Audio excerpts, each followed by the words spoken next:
New York, New York. They call it a wonderful town. Well, it has been wonderful for the New York Lightning this season. They sit at 11-4, third place in the Eastern Division. And after results earlier today, they are locked at third place going into the playoffs next week. For LA, the opposite part of the country, things get a whole lot more interesting. Win today on the road, and you're guaranteed a first-round bye. And they could be as high as a 3 seed. Lose today, and they could drop as low as a 5 and be forced to play in that gauntlet of a first round. Hello and a very warm welcome. My name is Michael Tavillo. Happy to have your company. Eric Vincent joins me for a pivotal final week of the regular season clash here in the UFL. Eric, it's going to be a great one as the opposite coasts square off in New York. Michael, very much looking forward to getting this one underway here. Big game for LA tonight. New York just looking to keep some momentum going into the playoffs.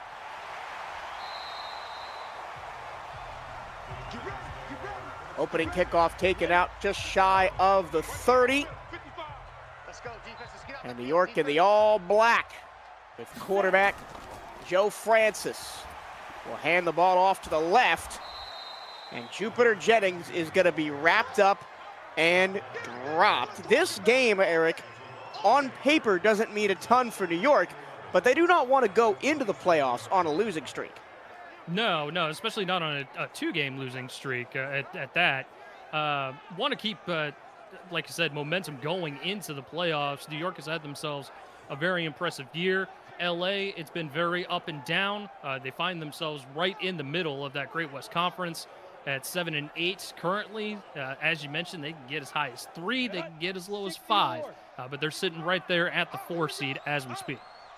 Look at this power football. 2 tight ends and an I formation here on second down, but the former Florida Shark, Francis, is going to go back to throw, has a clean pocket and find the tight end at the 40-yard line. A nice pitch and catch over the shoulder. Maury Maxwell hauls that one in, first down, New York. Yeah, good patience by Francis to really let the play develop, see what was open downfield, and he went ahead and found the open target for the first down.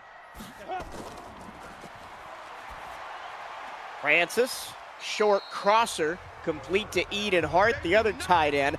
This is a New York offense that is stacked and can attack you in multiple ways, Eric. Yeah, absolutely. You got speed on the outside with Mark Anthony. Obviously, we saw Eden Hart and what she can do from the tight end position. She's very versatile. She can definitely run seam routes. She can run crossers like we just saw there. And obviously, we've got the music man himself, Jazz Aldmere. That's a down play threat as well. Jupiter Jennings with a stutter step to get over the 50-yard line and move the chains again for New York. This is a New York offense that averages 26 points per game. That's 4th in the league. Defensive-wise for LA, they sit 10th in the league, giving up 24 points per game. Jennings off the shotgun handoff. He is blown up by Naisha Ingram in there on the stop with Frederick Muses. Let's meet the LA defense. Defensive line. Linebacker DJ Wood's going to be crucial in the middle. And then we go to the outside with Ingram and Marquez Williams. Rain Rie also in there as well for the LA defense.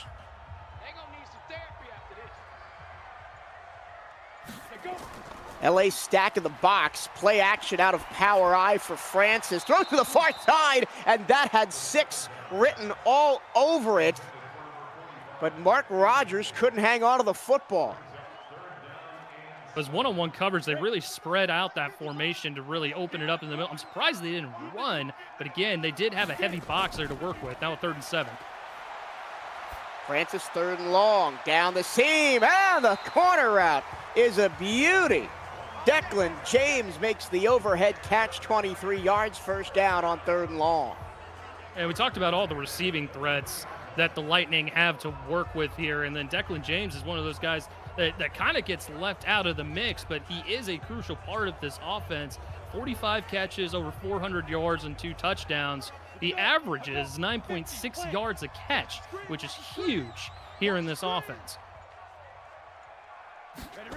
Hart and Aldmere are the top two receivers. Here's the fullback on a first down dive for LA, or for New York, excuse me. Second down and 8.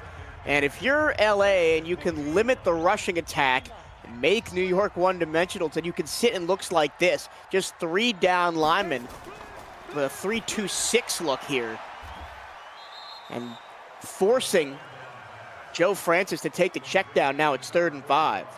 Well, it certainly helps when it wasn't a particularly great ball there to Robert Henson.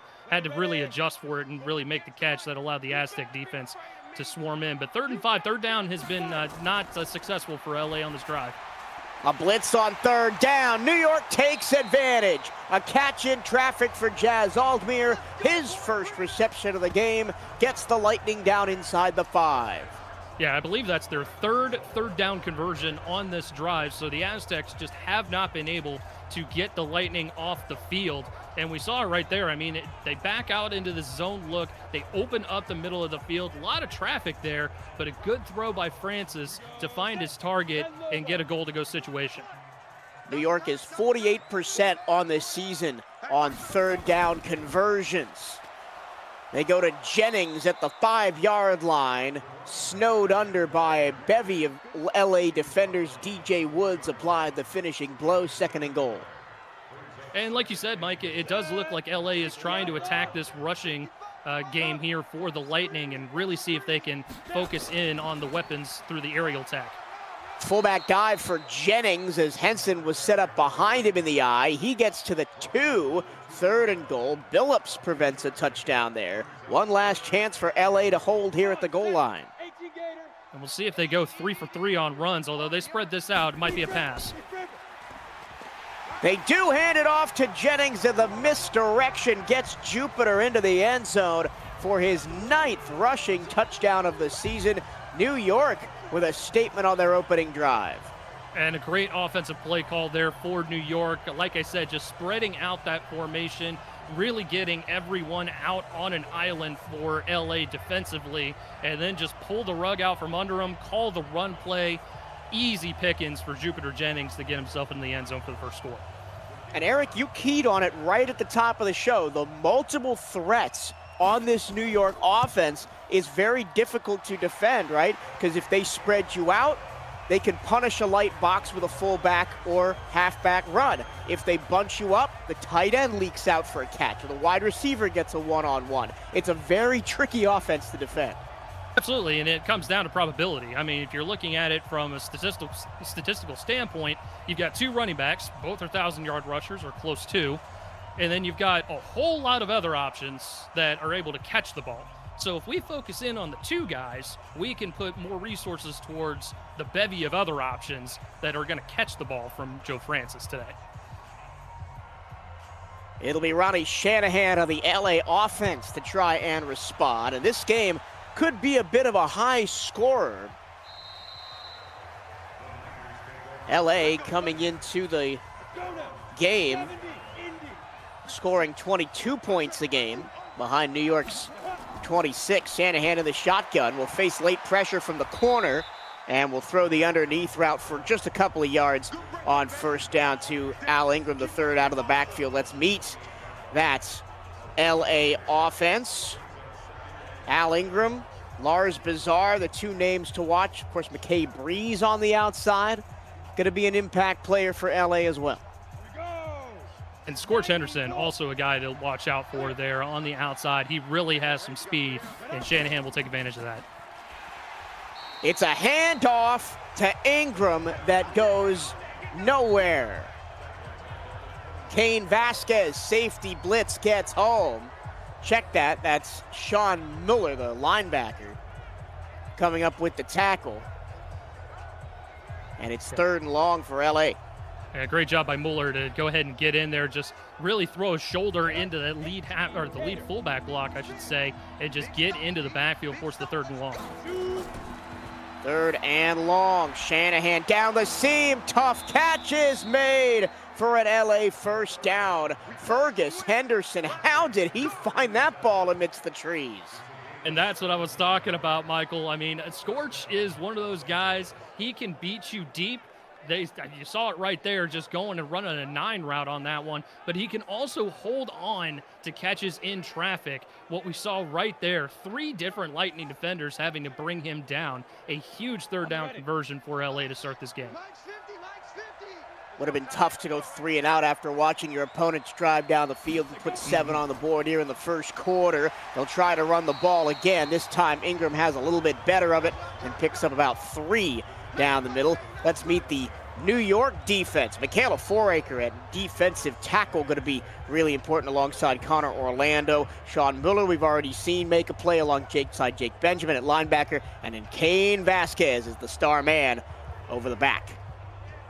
Bjorn McLean, another name to watch out for there. 4 interceptions for him at his corner spot. And then Rowan Cassidy coming in with 11 sacks here for this Lightning defense. Another run that gets absolutely stuffed. Michaela Foraker, defensive tackle, just absolutely flies into the backfield. Blew by Dustin Fitzgerald like he was standing still. She's got impressive speed from that defensive tackle spot. 11 tackles for loss coming into this game. That's number 12 right there. Another 3rd and long for LA. 3rd and 8. Shanahan, time in the pocket, throws the curl. And it is caught for another first down. LA with the clutch 3rd down conversions here. Lars Bizarre makes the catch. Both teams combined are 5 for 5 on 3rd down. And again, another impressive catch in traffic. Bizarre running a little bit of a corner route there. Good timing there from Shanahan to get the pass to Bizarre. And then a great job by Lars to really hold on through contact as he was falling to the turf and getting that clutch first down. Now they move into New York territory. It starts to get a little bit tighter once you get into opposite field. At the 42-yard line, Shanahan, time in the pocket, takes the check down over the middle. That'll pick up about 8. Another catch by a tight end. That's Claude Sevengros. It's been the tight ends that have been doing the damage. Bizarre there. Sevengros got that one, and now it's 2nd down and 2. Here's the play-action boot for Shanahan. Takes the tight end leak out for Sevengros, and he gets banged to the ground for a loss of 2. It was just a slow developing play, and Shanahan just really didn't like anything that he saw downfield. He had Henderson kind of working his way towards the safety, but by time they had actually completed the rollout, that was covered up nicely. Had to check it down to Svengros. Wasn't a great throw, and it's going to be a loss for the Aztecs. Seems like 1st and 2nd down, they've been getting these TFLs, putting them in these longer down and distance situations here. Well, they've converted 3rd and 10, then 3rd and 8. Now it's 3rd and 4. They'll flood the middle of the field, go for the out route, and this time, LA will not convert the 3rd down. Al Ingram cannot hang on. 4th and 4. I got to highlight Quimane Harrison on the previous play for the tackle, and then Bjorn McLean on the knockdown right there. Yeah, and it looked like for a split second Ingram was going to be open there, but McLean has really good closing speed to get out there on Ingram and force the drop. Now along. Look at this. 53-yard field goal attempt on the way. This is Chris McCray, and he shanked it. LA comes up empty, and New York's going to get the ball back up 7-0 with just over a minute to go in the first quarter. Yeah, definitely didn't get a hold of that the way that he wanted to. It came up well short, and certainly an opportunity now for the Lightning with good field position after the miss to really go up 2 scores and make this tough on LA. And they got decent starting field position now at the 43. Bunch formation, they'll run the ball. Jennings gets stopped for a loss of 2. Nice tackle there by Antoine Walker. First negative play for New York in the game. And really no one got a hand on Walker for very long. He kind of worked his way through, and I guess the offensive line was trying to quickly work towards the second level of the defense, really left Walker out, and he'll take that every time. Quamaine Harrison on the sidelines chatting it up as he and his New York defense got off the field. This time they'll stretch it for Henderson, and he got nothing again. Henderson now has gone backwards. He has -1 rushing yards, 3rd and 14. And this would be big for LA's defense here after getting gashed on their first series to get off the field. Yeah, absolutely. And, I mean, the offensive line, they had a couple pulling linemen there, and neither one of them really got a good hat on hat. Allowed the Aztecs to really kind of work their way towards Henson and make the tackle for a loss. 3rd and long here. This would be huge for the Aztecs. They're 3 for 3 on 3rd down so far. Francis sitting in the pocket, still sitting, and he goes down. The offensive line can't hang on forever. Connor Fleming with the sack. And New York goes 3 and out after turning the ball over. Yeah, and you kind of saw it. Francis is a very patient guy. He will sit in the pocket. He will definitely allow his options to make themselves apparent. Looked like he saw Eden Hart there towards the tail end. He was about to pull the trigger, and that was about the time that Fleming got into his lap. That'll be the end of the first quarter. New York dominated time of possession.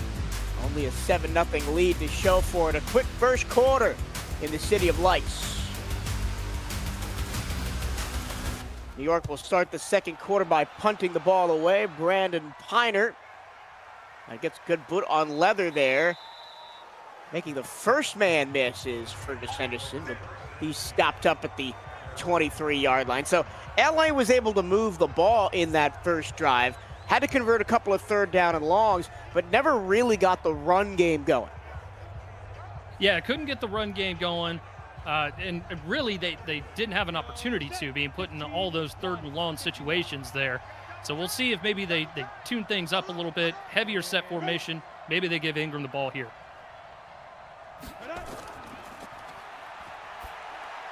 We'll go to the air on 1st down. The corner route is good, and it's another tight end catch for LA. Lars Bazar has 2 1st down catches now in this first quarter, or first half, rather. And again, you want to talk about deception. We saw it a little bit with New York on their opening possession. See it here from LA coming out in a heavy formation.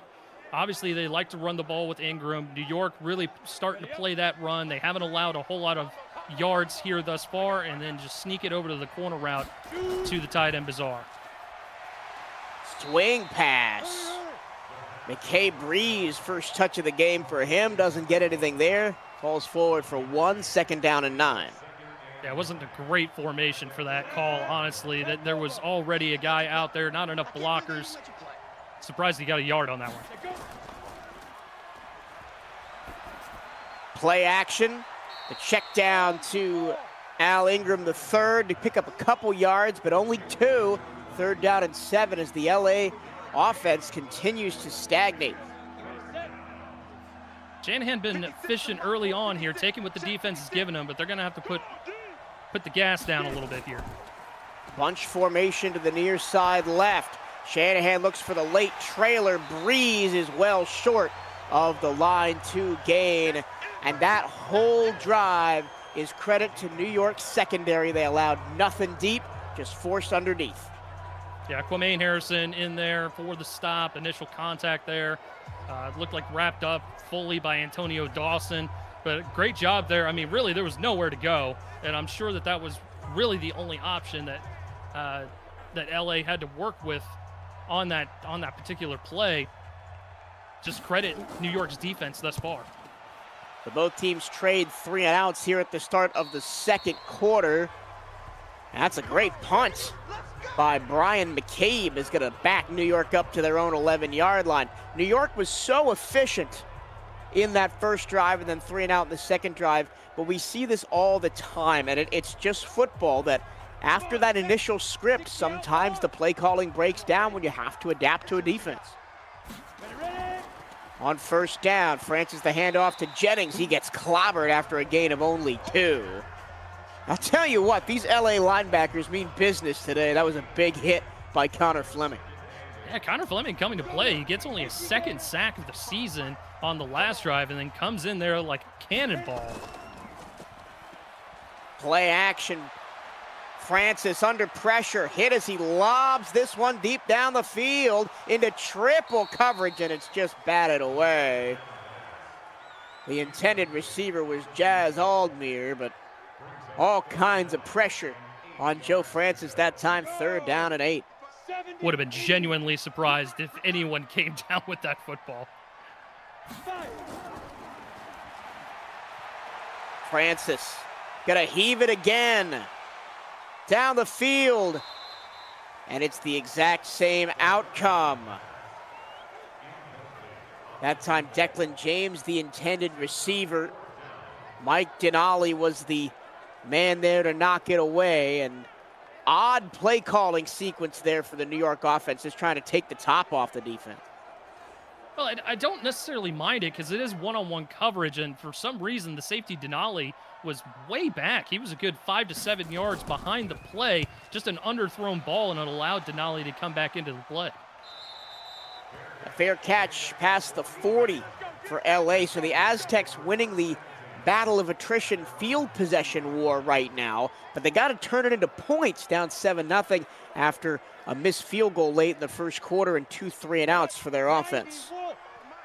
And I think you're right, Michael. I think they have to go ahead and get the run game established a little bit further here. They're going to try and spread it out with 4 to that wide side. Punishing the point of attack is Al Ingram III. He makes a defender eat dirt, but only gets 2 yards. And New York has done a really good job thus far with bottling up this run game. And it's because of formations like this. I mean, look at all the bodies there in the middle of the field. Another handoff. Ingram a spin, and he gets snowed under. Jake Benjamin there with the tackle.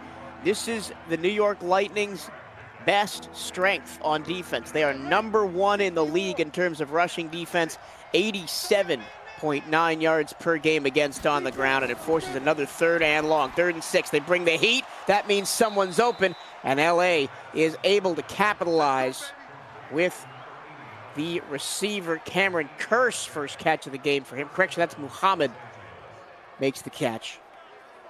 And a good job by Shanahan to really understand, okay, blitz is coming.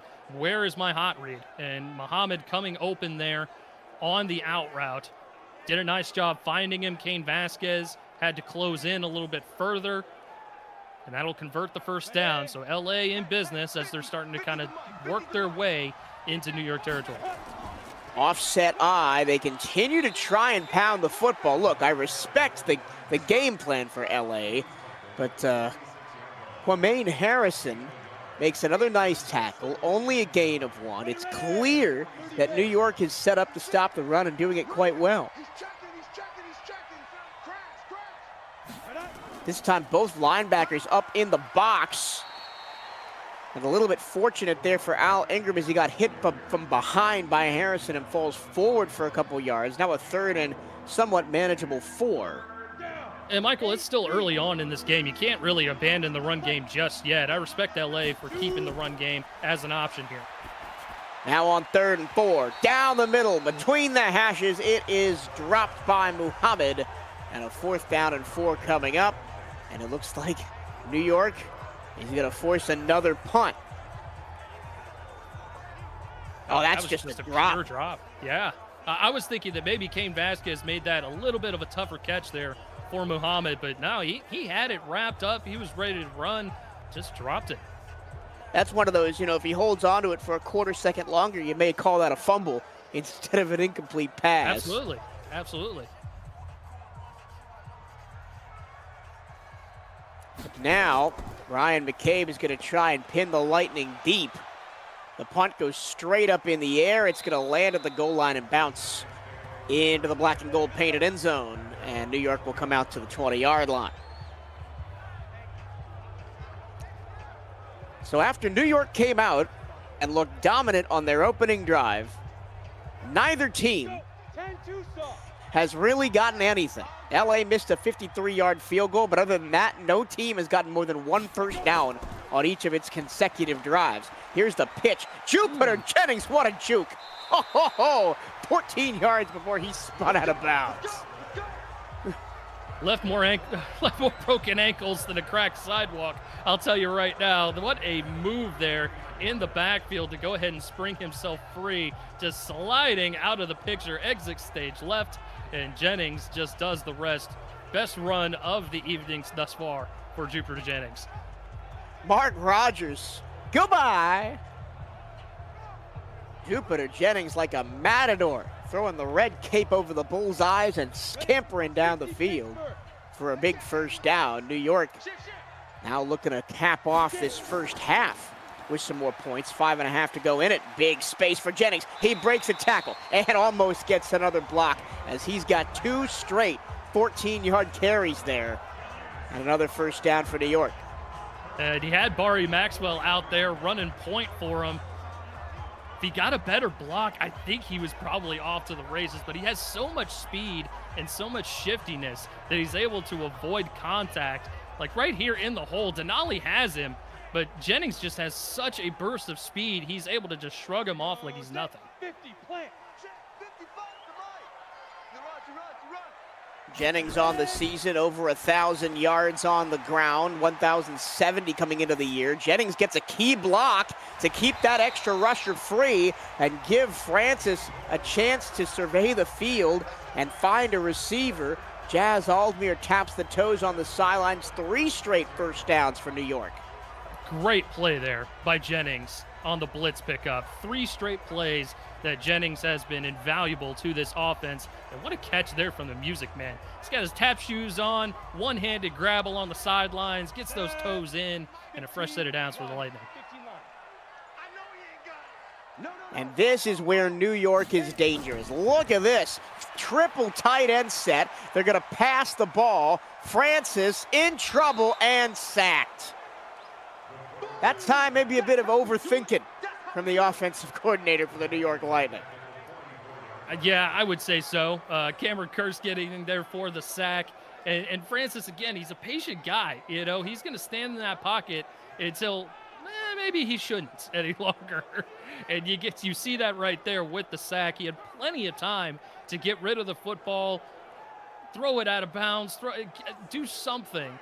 But Kurtz was able to work his way to the quarterback. Big sack there for the Aztecs.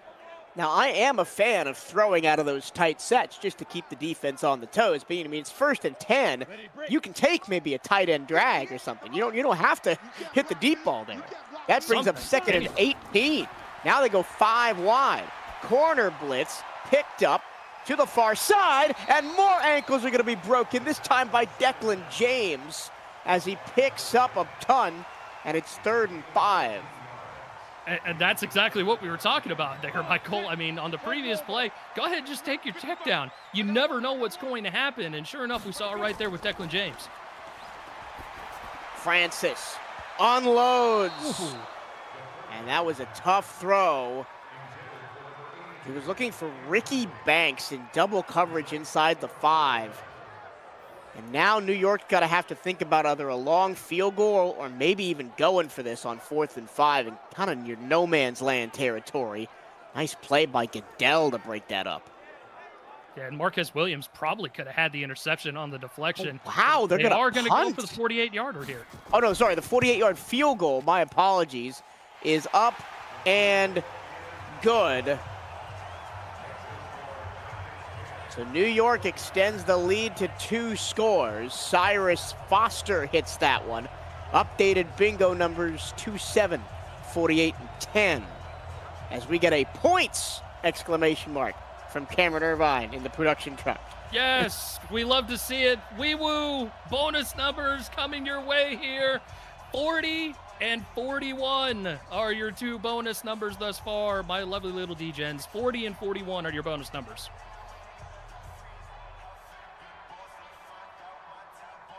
Well, speaking of numbers, LA would love to see a number that's greater than 0 before the end of the first half, but New York has put on a defensive clinic so far in this opening half of football. What do the Aztecs need to do to try and break this down?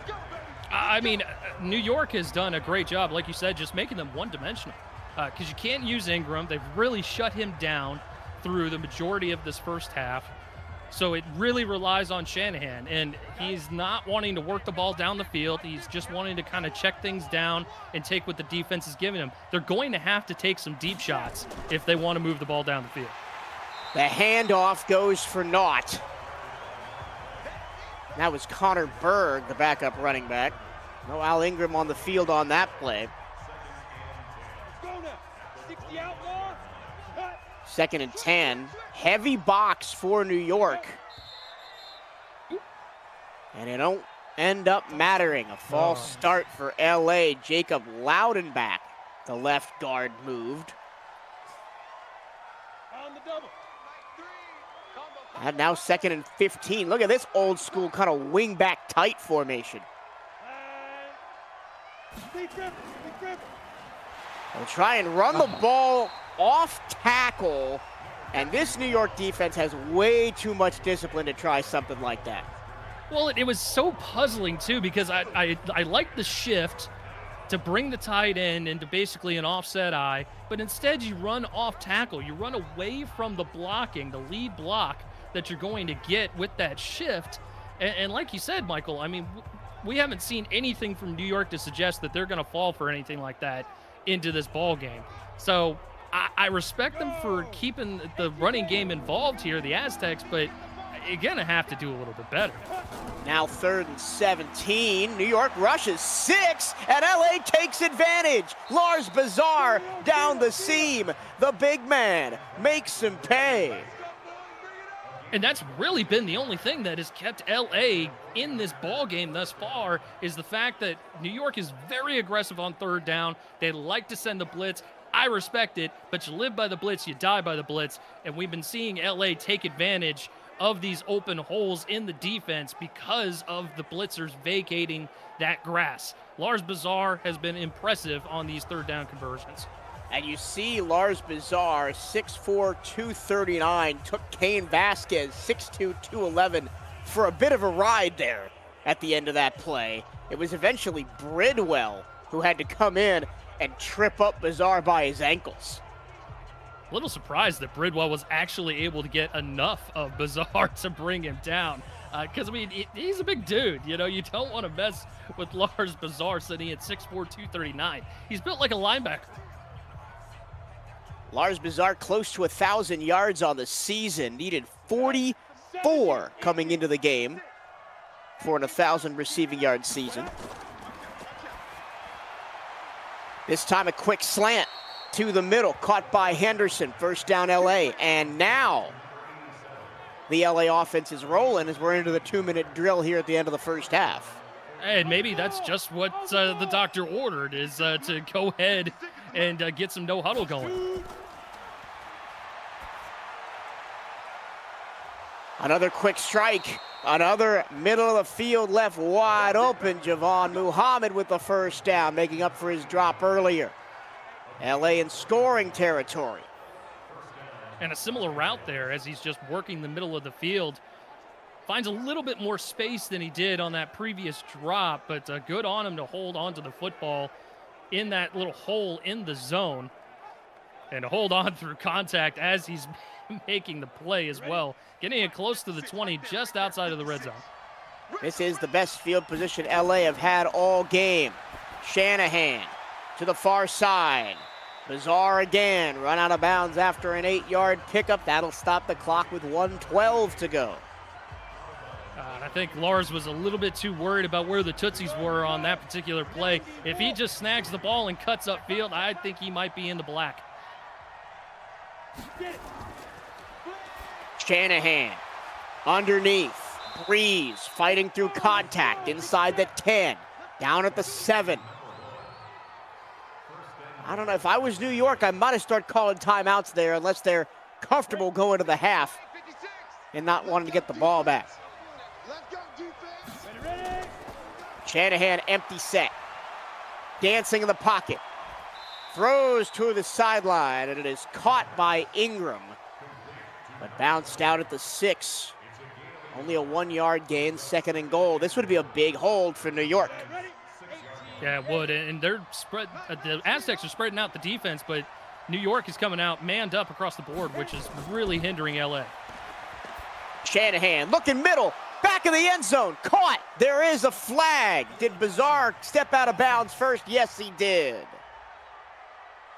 Yeah, I saw that in real time as well. He walked out of the back of the end zone, came back in to make the score. That's a no-no. Now 3rd and goal. They tried the check down. New York was all over it. Timeout called by the Lightning. Man, and if you're LA, Michael, I mean, this is about as disappointing of a drive as you could have, just given how they've driven the ball down the field. I mean, it started off with some thunder, with some lightning, pardon the pun, and it ended with a whimper.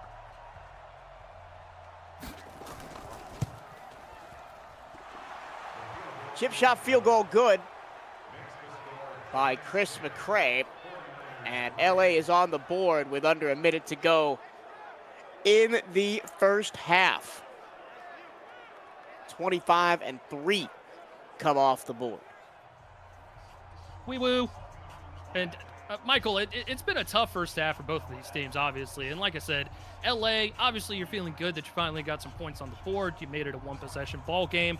But at the same time, I mean, with how successful that drive was, you were finally starting to find a little bit of an offensive rhythm. And for it to end the way it did, that deep in New York territory, it's got to be a little bit disappointing. Yes, but to play devil's advocate, I think you've finally shown a weakness in New York's defense right there, which is the quick slant, right? If New York is going to consistently rush 6, going to consistently bring that extra man, whether it be a corner or whether it be a linebacker, there is space in behind to be punished. Yep, the middle of the field has shown to be open when New York, I should say, is going to send those blitzing. So, yeah, maybe that's something to work on here in the second half. The Aztecs are going to get the second half kickoff as well. 31 seconds left. New York could have been a little bit more aggressive with how they used their timeouts. That's a good start to the drive out past the 40. New York uses their second stoppage. Still a fair way to go to even potentially get into field goal range here. Yeah, we'll see what New York wants to do. I mean, again, we'll see how aggressive they want to be. I mean, one more 10 to 12-yard hitch route like that, I mean, it could be good, but obviously you want to work the sidelines and keep that timeout in your back pocket.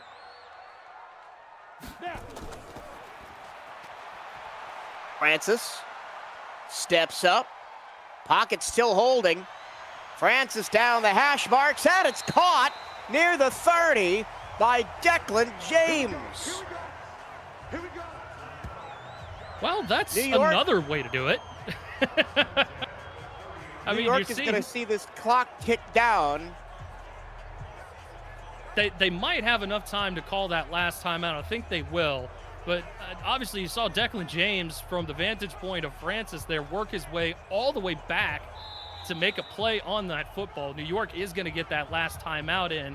And now it'll be about a 47-yard field goal. So certainly not a gimme, but certainly doable.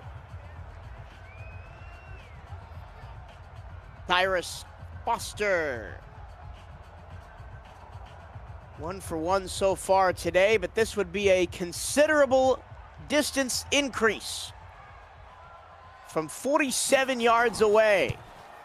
He swings his right foot through it and sends it into the New York skyline. New York, with 37 seconds and 2 timeouts, drives from their own 20 to the opposite 30 with some impressive pass protection and impressive passing, and they take a 10-point lead into the break, 13-3. And Michael, it's been tough sledding for this LA offense. I mean, New York has done a great job defensively with making them one-dimensional. Just 9 rushing yards there in the first half for LA. Really nothing going right for them in the rushing attack. And that's really forced the ball to stay in Ronnie Shanahan's hands. And I talked about it with you before. Shanahan has not wanted to work the ball down the field as of yet. We'll see if that changes here in the second half, especially after noticing, well, hey, maybe there's some space in the middle of the field once those linebackers come blitzing and try to get in your lap. Just 9 rushing yards for LA in the first half, and they did try to establish the run before deciding that was really not the play and taking to the air with Ronnie Shanahan. Here's the return of the opening kickoff of the second half, goes to the 24-yard line. LA does get the ball first here in the second half. They have a chance to script out this drive here, take a look at what worked and what didn't from that first half, and I want to see a little bit more air raid sensibilities here in the second half for LA, especially if New York's going to stack the box like this. Play action on first down. Rusher comes free. Shanahan goes down.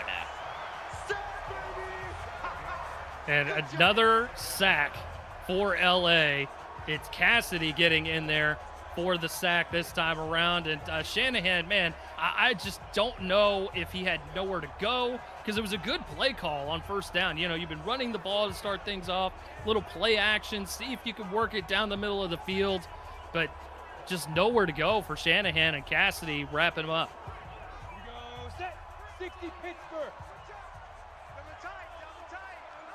High formation on 2nd and 17.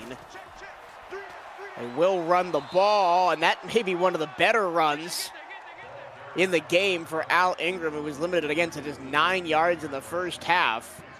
They picked up 8 on that one, but it's still 3rd down and 9.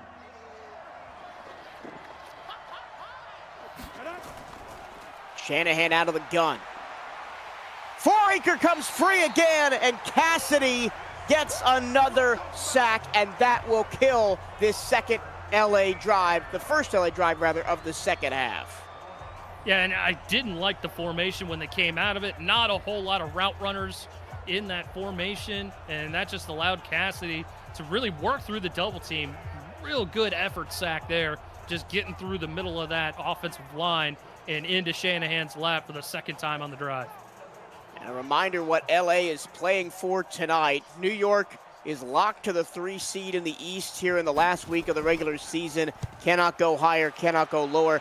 LA with a win, they are guaranteed a first-round bye in the Western Conference playoffs. They are not guaranteed that first-round bye with a loss and can drop to as low as the 5 seed. Right now, down 10 with New York getting the ball back. LA's up against the wall if they want that first-round bye. Yeah, absolutely. And down 2 possessions here, especially with the way that New York closed out the first half and how successful they've been with the ball. It's looking dangerous. Francis throws an interception on first down. Playing ball hawk in the middle of the field is Marquez Williams, and LA has been gifted a lifeline here in the third quarter. Yeah, and boy, howdy was it. I mean, second interception for Williams. I mean, I'm not even certain where Francis was throwing that ball. I mean, you saw Aldmere and Henson in the general area, but just not a great ball at all. I do not know which receiver he was trying to get it to. Williams, obviously the beneficiary of that. And now the Aztecs, they are set up in business. They got to get some points on the board. Touchdown be huge here. Best starting field position by a mile for LA in this game at the New York 43. Down the middle, Lars Bazar. That was the formula to get LA their only scoring drive of the first half. And we're seeing him go to Bazar. That's his 5th catch here tonight. And he's been doing a good job, like I said, working that middle of the field. And also, he's been working the sidelines as well. He's been all over the place. 4 receivers in the pattern, 3 of them to the short side. And over the middle, taking contact but hanging on is McKay Breeze. Now into the red zone at the 15. Seems that light bulb might have finally popped on. They might be picking up what you're putting down here, Michael, and attacking the middle of the field to move the football down. New York shows pressure. They'll bring pressure. Shanahan under fire, gets it away. Bazar on a curl route at the 10-yard line. They'll spot forward progress at the 8. And I like plays like that for the Aztecs, especially with the rushing attack really dormant for the large portion of this game. The Aztecs would love to put it in the end zone, and the rushing attack has been nowhere all game until right there for Al Ingram III as he picks up the score. And, you know, I should have known as soon as I was talking about that rushing attack being a little sleepy here for LA, that would be the point in time where Ingram busts one. That was the easiest touchdown I think he'll have in his career.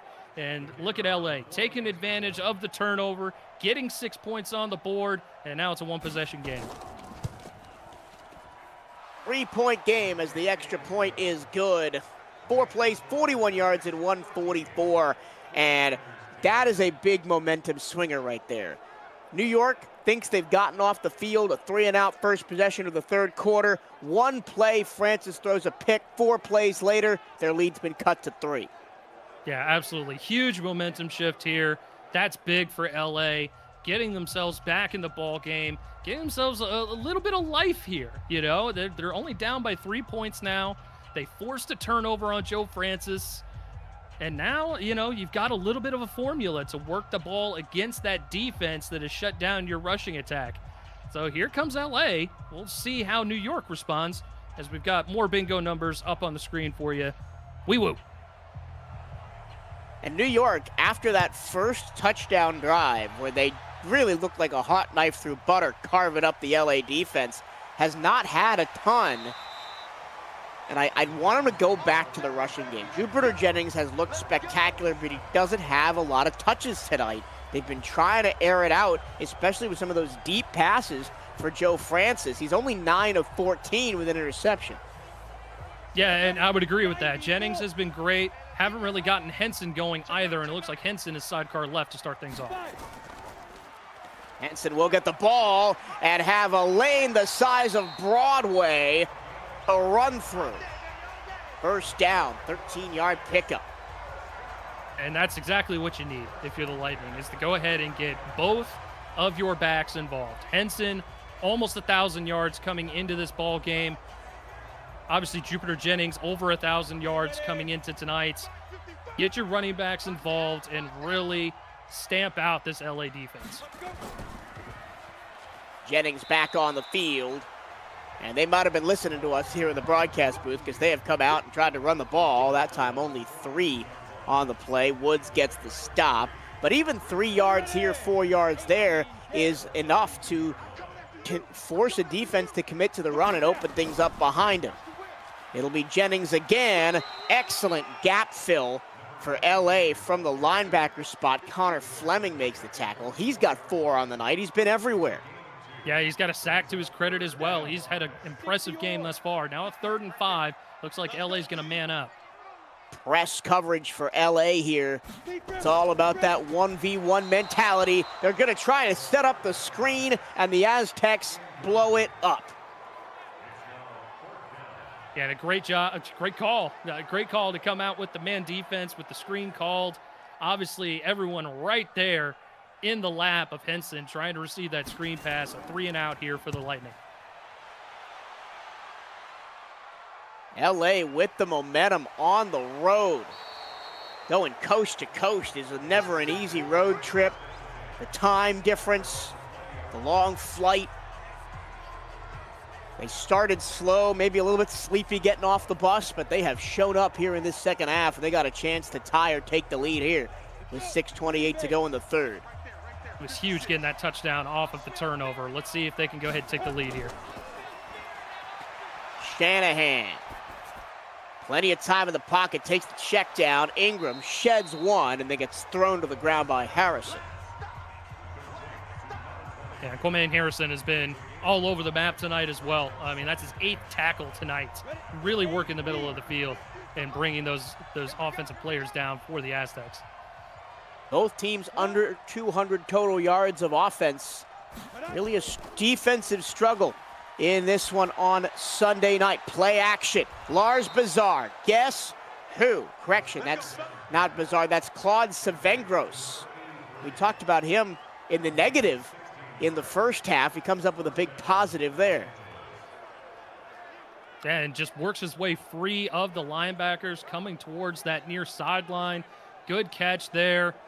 Trying to collect himself and cut back upfield, and that allows the linebacker for the Lightning to go ahead and close in and make the stop. Jake Benjamin, the linebacker, to make the tackle. 1st and 10, quick slant. That's what you want on 1st down. Breeze makes the catch, gain of 6. And look at Shanahan's numbers today. I mean, he's been very efficient with the ball, over 200 yards passing. He's placed the ball where it needs to go for the most part. Haven't really seen any bad balls tonight. He's just taking what the defense is giving him, not taking those deep shots, which is wise considering that they've got so many playmakers on that Lightning defense, particularly in the secondary.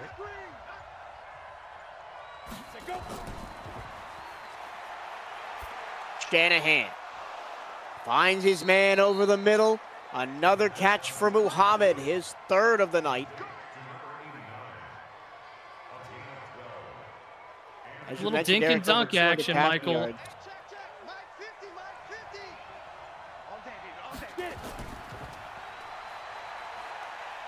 Shanahan, oh, great block pickup, but not the second one.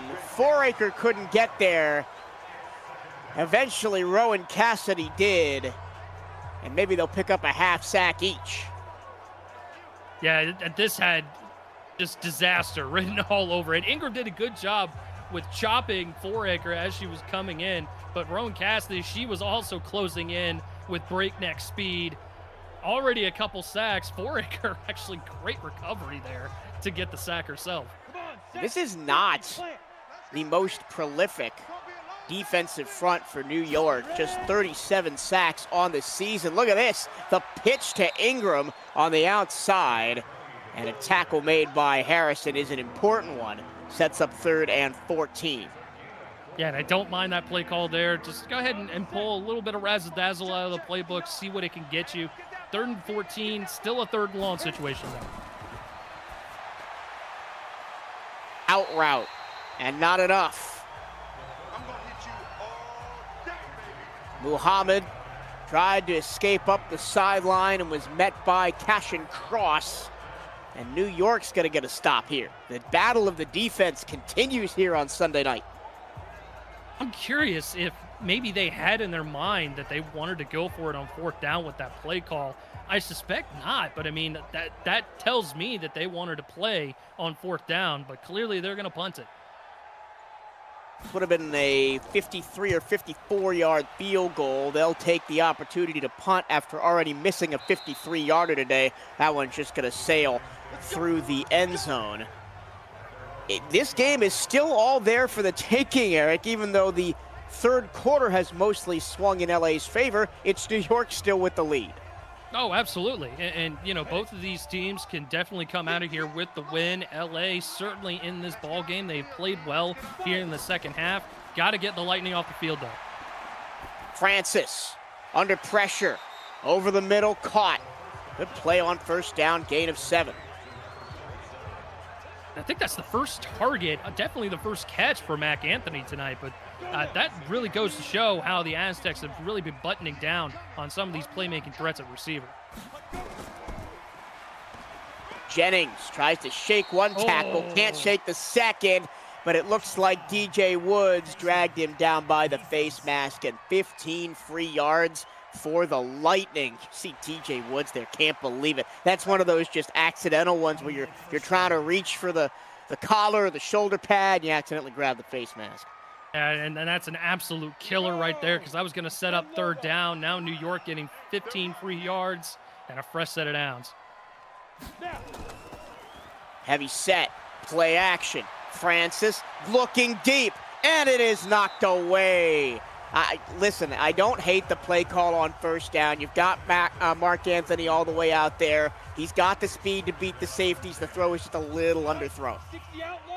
Yeah, and we've seen that on the couple times that he has gone deep tonight, Joe Francis, and Naisha Ingram with a great job breaking that one up. Fullback dive on 2nd down, and they're going to get a big chunk into LA territory to the 43. And this is what we've been talking about, Michael. I mean, you've got two impressive running backs in your backfield, in both Henson and Jennings. You utilize them both very, very well, and you shake it up and mix the bag up a little bit with how you utilize them. Go ahead and feature them in a game like this where it is a knockdown, drag-out fight. Just run the ball. I love this look where you get the fullback as the point of the eye, and he sheds a tackle and picks up 8.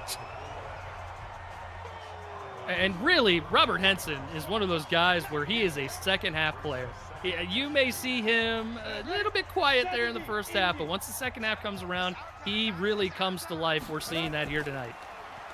Henson, the feature back again. They're going to send him out in the pass pattern. That one's going towards the 5-yard line, and it's caught. Declan James says, "Give me that," as he out-jumps Mike Denali. Yeah, and a great job holding on through contact, coming down with this ball. Rodgers actually in pretty decent coverage there. I'm actually surprised that the hit didn't jar the football loose, but a great job, 30 yards there for Declan James, and now a goal-to-go situation for the Lightning. This is the best drive for New York since their opening drive of the game where they got that touchdown. And they go to work inside the 5. It's Henson. It's easy as you like. Just a stroll down Park Avenue for the New York touchdown. And again, we saw it with LA, right? Al Ingram III getting himself a very easy rushing touchdown. This one, there is a singular Aztec that is within the frame on this play. That's about as easy as you like if you're Robert Henson.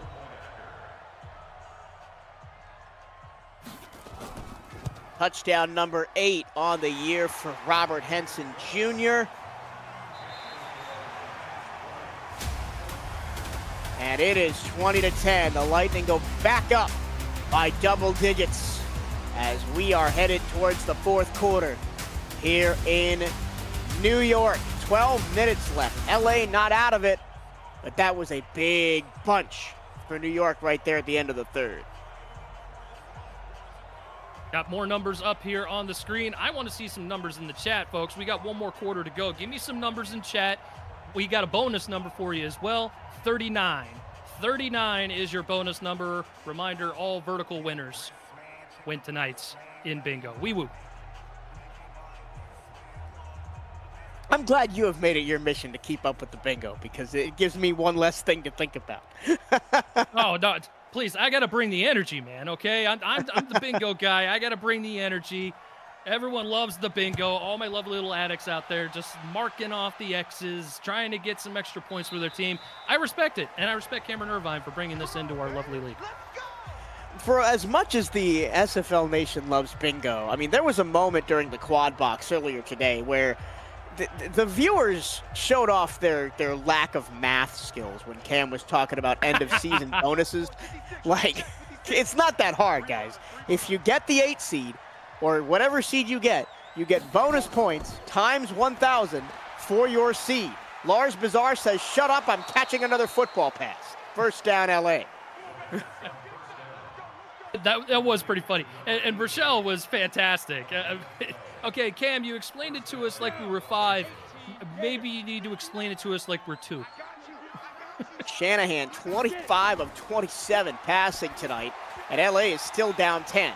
Well, now 25 of 28. I think that ball might have gotten tipped at the line by Orlando, and it's incomplete.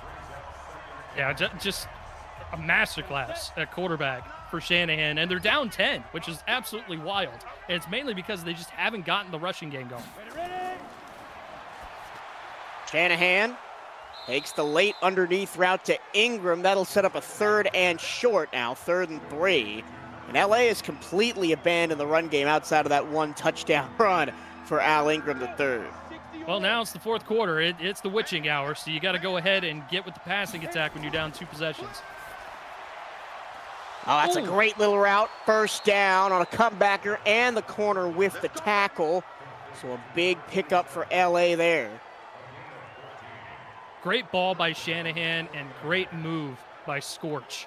Coming on outside leverage there was Kane Vasquez, and I think Shanahan saw that, put it on the inside shoulder of Henderson, and Scorch just turns right upfield, knows that he's got him beat, got some extra yards. Huge play for LA. LA down 10 with 10 minutes to go, driving into New York territory, rather. New York dropping everybody back in coverage, forcing the check down underneath. Ingram makes one-man miss, then gets laid out by Bridwell, and it's 2nd and 7. Yeah, and we see where Ingram has been involved in the game tonight. 7 catches tonight. Al Ingram usually not the pass-catching type of back. Usually he's toting the rock, but he's going to have to get involved in different ways tonight. Shanahan, a laser to the middle. Muhammad picks up another first down for the Aztecs as they approach the red zone. Yeah, 5 catches for Muhammad. They're really doing a better job working the middle of that field here in the second half, exploiting that Lightning defense. 9 minutes to go. All-out blitz from New York. Quick slant to Muhammad, picks up 8. And again, Shanahan is just doing a great job with understanding where he needs to go with the football once the blitz is coming. He hasn't been like his opposition on the other side, Francis, just standing in the pocket and getting himself laid out today. Bunch formation to the far side. Shanahan going down the seam. Whoa. A big hit, and the ball pops loose. That was LeVeon Hankerson, who could not hang on. Man, oh man. I mean, he got lifted up about 3 feet in the air after that hit. Big time hit to jar that loose. Reminded me of the second yellow card offense in the World Cup final, if anybody watched that earlier this afternoon. Shanahan going deep, caught at the 5. This is Javon Muhammad's drive. 3 straight catches for him, and he's got his LA Aztecs set up at the 4-yard line. 7 catches, 86 yards for Muhammad. Goal to go situation. Again, great ball placement by Shanahan. He understands that the safety Bacon is going to be coming down and making that play. Just puts it just past the corner, and the linebackers just shy of the safety. Muhammad makes the play. 1st and goal. This is the 3rd time LA's had the ball inside the 5. They have 1 touchdown and 1 field goal. Shanahan underneath Ingram, nothing doing there. Just 1 yard as Bacon makes the tackle.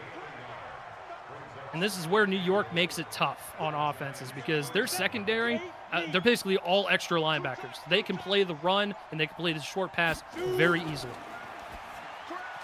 Quick slant, easy touchdown. New York played the run. Shanahan says, I'm going to throw it over your head. Fergus Henderson is in the end zone, and we have potentially a 3-point game again. Yeah, the leading touchdown getter on this team gets a little bit richer. His 8th touchdown of the year, over 1,200 receiving yards coming into the game. Great job, great celly there from Fergus Henderson. And now LA clawing themselves back in here. Just a 1-possession game yet again. Extra point is good. LA has trailed this entire game after New York scored on the opening drive. Then it was a battle of attrition for a really long time with neither offense getting anything going. LA got the ball down inside the 5 right at the end of the first half and was able to kick a field goal to lower the gap to 7-3. New York made it 10-3 with a really great 30-second drill to kick a field goal right at the end of the first half. And then it's been tit for tat, trade for trade here in the second half. 20-17, New York leads over LA. That's your game recap. If you're just joining us, my name is Michael Torello. Happy to have your company. Happy to have the company of Eric Vincent in the broadcast booth and Cameron Irvine in the production truck this evening. New York up 3, 7 minutes. Eric, is it time to chew clock? Because you've got 2 of the better running backs in the game, or in the league rather, in the backfield, and you showed him off last drive with Robert Henson Jr. getting the bulk of the carries. Yeah, and I think you probably are onto something there, Michael. You might want to put some focus on the rushing attack here and see if you can chew some clock. Speaking of, Jennings pushing the pile. Oh, my goodness. And you got to give some credit to the offensive line, right? Because runs like that don't happen out of a clear blue sky. Absolutely. And also give credit where credit is due. Robert Henson, he is that type of back. He will bounce off of defenders like a pinball and make his way for extra yardage. Second and inches, delayed handoff, and LA was ready for that one. Maurice Jenkins. That's his first tackle of the game, if my eyes don't deceive me. Third and inches. Mr. Inches making an appearance in the ball game once again. Shout out to our fellow commentator Colin Northrup. And Jupiter Jennings got wrapped up and dropped by Cameron Curse. Wow, well, that was huge right there. I mean, you get Robert Henson on the opening carry. He goes about 9.5 yards, comes right back, gives it to him again, stops him right at the line of scrimmage, and then Curse comes free on third and short and buries Jennings in the backfield. New York has to punt. LA searching for their first lead all game long. We talked about, was it time to chew the clock? Well, they tried, and LA's defense was equal to it. Also, beautiful punt by Brandon Piner. All the way to the 6-yard line, and the ball sits down right there. A little bit of backspin there for sure, and allowed the hands team or the Gunners to get down there and stop it at the 6. So a long way to go for LA to get this lead, but you can also tie it here with 3 points as well. Ronnie Shanahan, 33 of 37 for 300 yards. An efficiency masterclass tonight, yet his team are still down by 3. Here comes the heat. Shanahan completes the pass. Deep crosser is complete, and it's Muhammad again. He has 4 of the last 5 LA receptions across the last 2 drives. And a great job once again by Al Ingram III in blitz pickup. I mean, picks up Kwame Harrison, who comes in on the linebacker blitz. That allows Shanahan to have a little bit more time to work it down the field and finds Muhammad again. Fresh set of downs for the Aztecs. LA gets out of the shadow of their own end zone up to the 21 now, down 3, 4:53 to go. Shanahan in the gun, quick slant over the middle, caught by Henderson. That'll pick up 8. New York definitely in a prevent defense right here. They're dropping those 3 safeties back. Oh, absolutely, and that's what defenses will do when they're, we're getting late in the ball game. You don't want to allow any of the big plays to go downfield, especially when it's a tight ball game. So go ahead and give the open middle of the field, the short passes, the crossers, the hitches. We could go ahead and make those plays, but at some point, it might burn them.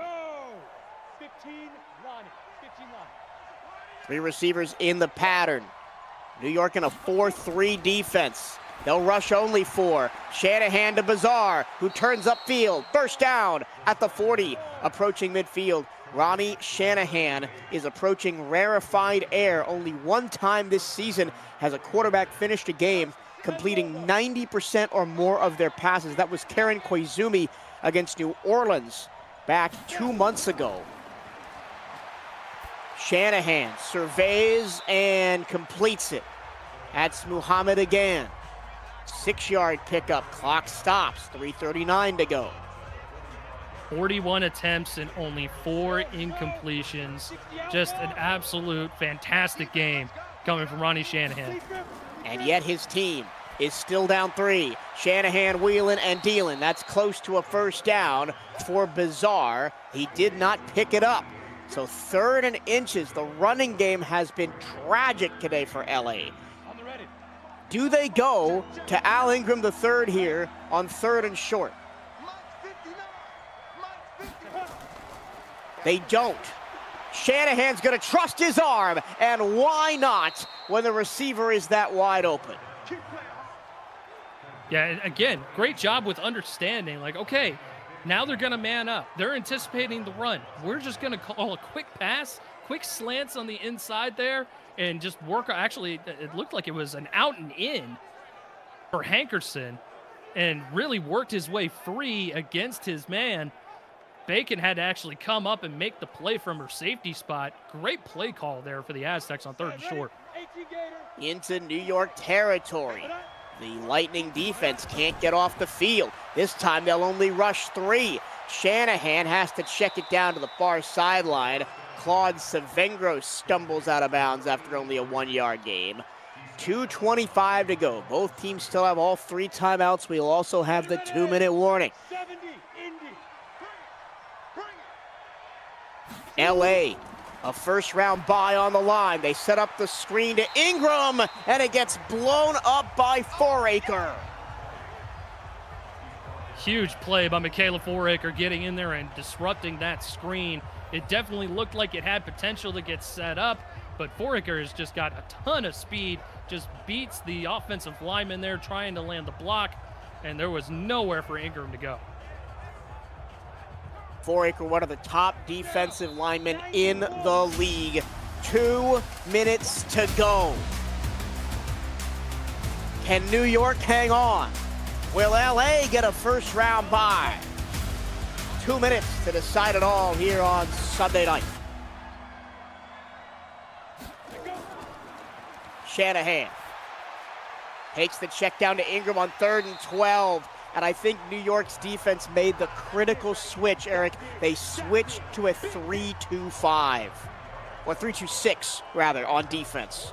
Hey, let's go. Ooh, they're going to go here. 4th and 10, they're going to go for it. Ball game on the line right here. Shanahan deals. Shanahan wheels and gets the first down. Fergus Henderson with the biggest catch of the night. Man, and Shanahan with the stones tonight, just throwing that hitch with ease. Throw up the jump ball, and Ferguson almost had a touchdown. Oh, McLean did just enough. That was definitely a choice. It was a chance. You wanted to take a shot play there, just didn't pan out for you. 2nd and 10. Shanahan underneath. Lots of contact. Muhammad hangs on with his 44th completion. Ronnie Shanahan now owns the record this season for most completions in a game in the UFL. 3rd and 4. Check down. Ingram short. 4th down. Under a minute to go. Well, what do you do here, Michael? You want to spin the wheel, or you want to go ahead and take your points and play for overtime? Oh, man. I'm not sure I would trust myself to make that decision in this situation, but it's up to the LA coaching staff, and they will take the points. 31-yard field goal, good. 20 apiece for the first time since it was 0-0. We are tied. Man, oh man, LA has done a great job with keeping themselves in this ball game in the second half. But I'd like to point out that roughly about the same time was on the clock as we were closing out the first half. And New York was able to drive the ball with ease on the LA defense. Now they've got an opportunity to replicate that, this time to win the ball game. Once more, New York locked in at the 3 seed. They have nothing really to play for tonight other than momentum for the playoffs. LA, they could get as high as 3. They could drop down to 5. But they got to win in order to guarantee themselves a home playoff game come the playoffs. And they will start from the 20. So a reminder of that situation at the end of the first half. New York had 37 seconds and only 2 timeouts, and they kicked a 47-yard field goal to go up by 10 at the break. Now they've got 32 seconds and 3 timeouts. Joe Francis, the game now rests on his arm, and he completes a deep ball. The New York offense has mostly been invisible in the second half outside of 1 touchdown drive. Jazz Aldmere makes only his 2nd catch of the game, and it's 1st and 10 near midfield. And all it takes is about maybe 5 seconds or so. And look at that. They are already, like you said, near the midfield stripe. They still have 2 timeouts to work with and 25 seconds on the clock.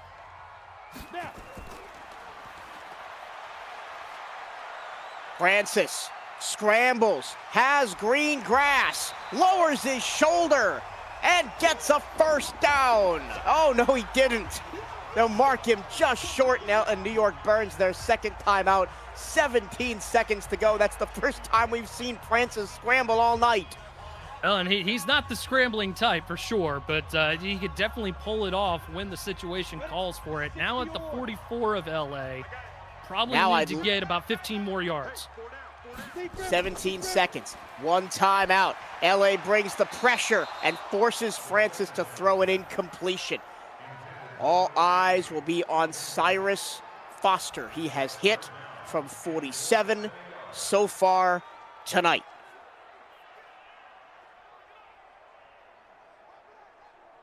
Here we go, set, 30 base. 55. In the final week of the regular season, can New York conjure up one big moment to break LA hearts? A flag flies, a pass is complete. I think this Mark is going to be holding on Anthony the offense. Will not seal the deal this time. Caleb McCummings kicks New York back to their own side of the field. Now 3rd and 10, 7 seconds left. They do still have a timeout if the ball dies in bounds. They went for the Hail Mary, and we are going to overtime. A holding penalty, the difference between a New York victory and extra football. That penalty absolutely killed all momentum in this drive. Cameron Curse able to get his second sack of the evening and force it into overtime. I know you lovely D-Gens are looking for bonus numbers. Bonus number 12 as we got 12 more minutes to go. For the second time in New York today, we will play extra football to determine a winner.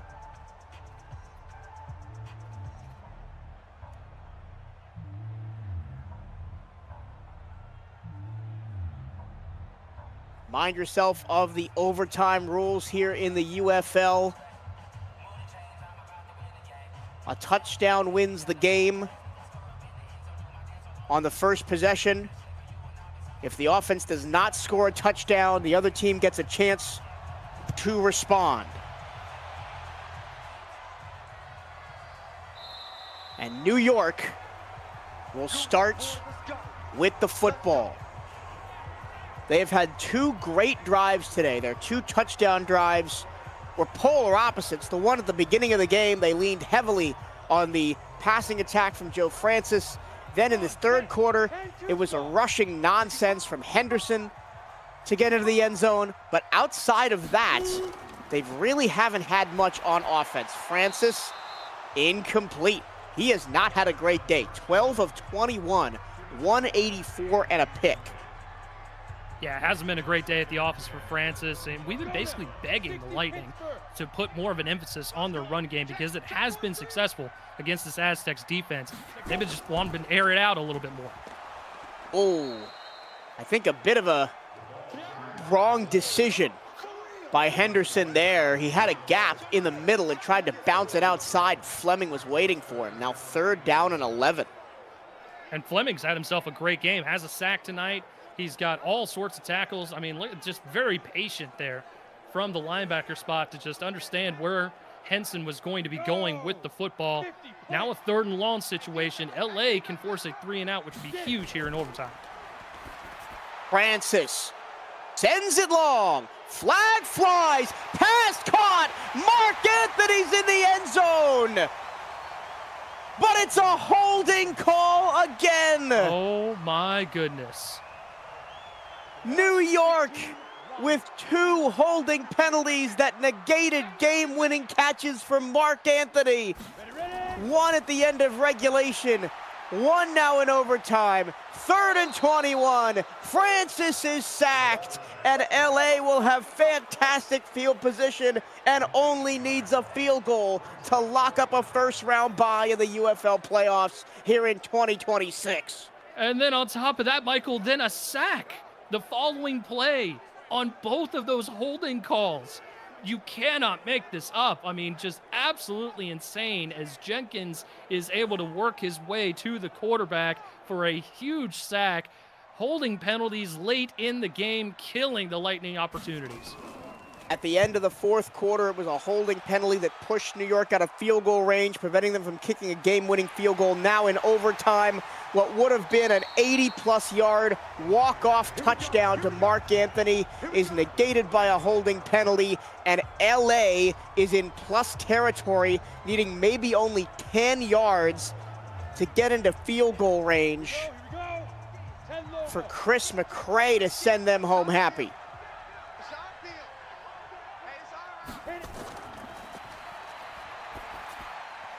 Another completion for Shanahan, 46 of 51. Wow. I mean, what more can you say about Ronnie Shanahan tonight? He has really put the game on his back, and this New York defense has forced him to. He has stepped up to the plate big time tonight. Play action boot. Shanahan looking to end the game. It's incomplete. I thought Cross was going to pick it off.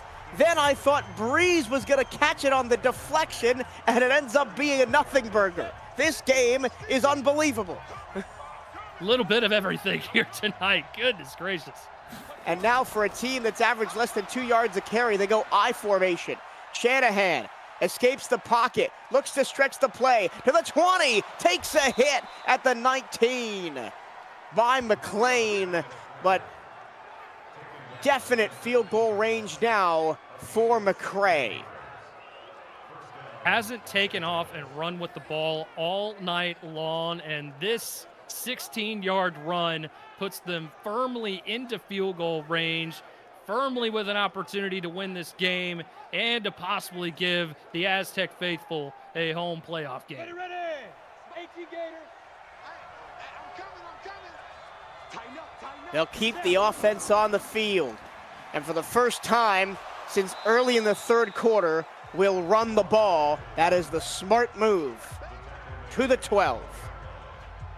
And I like the call to go with the draw. You've been throwing the ball ad nauseum tonight. Go ahead and make them think that it's going to be a pass play. Instead, just hand it off. Stretch play. Goes nowhere, but LA doesn't mind. 3rd and 2. Coming up later tonight, a big Western Conference clash. Phoenix at San Diego. Those teams come into the week tied. They were all tied with LA. LA got a chance to put themselves in front of the pack. They're gonna go for the kill shot. And how fitting!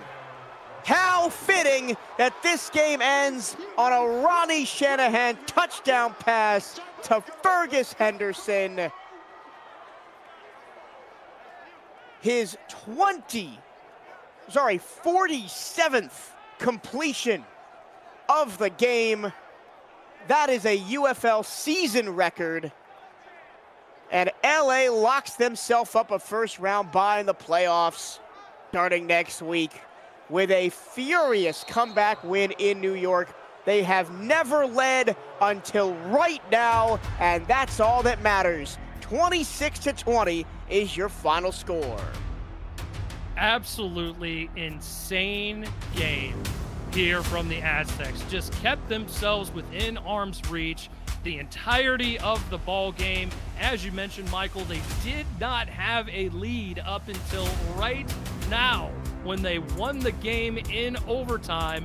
Ronnie Shanahan absolutely putting the game on his back, throwing for 380 yards passing, had a record number of completions tonight for a UFL quarterback.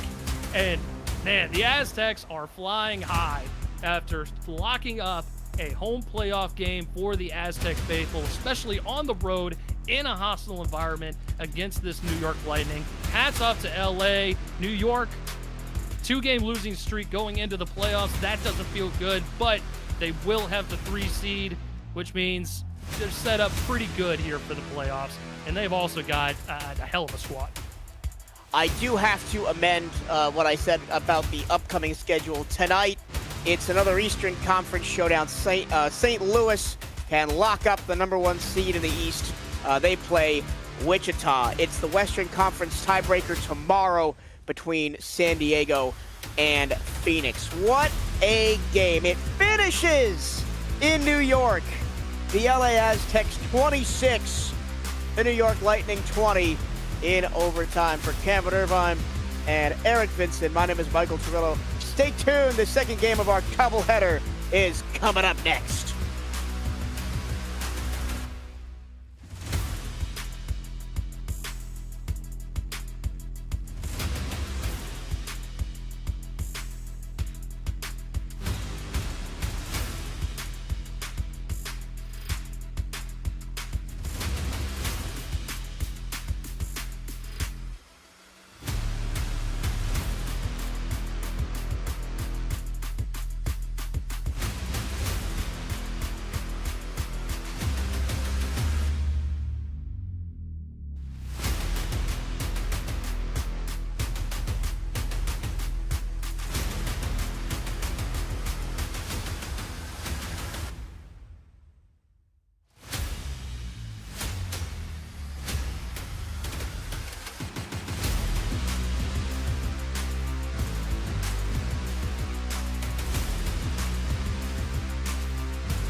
Final week of the regular season here in the UFL continues on this evening as the Wichita Flyers play host to the St. Louis Rivermen.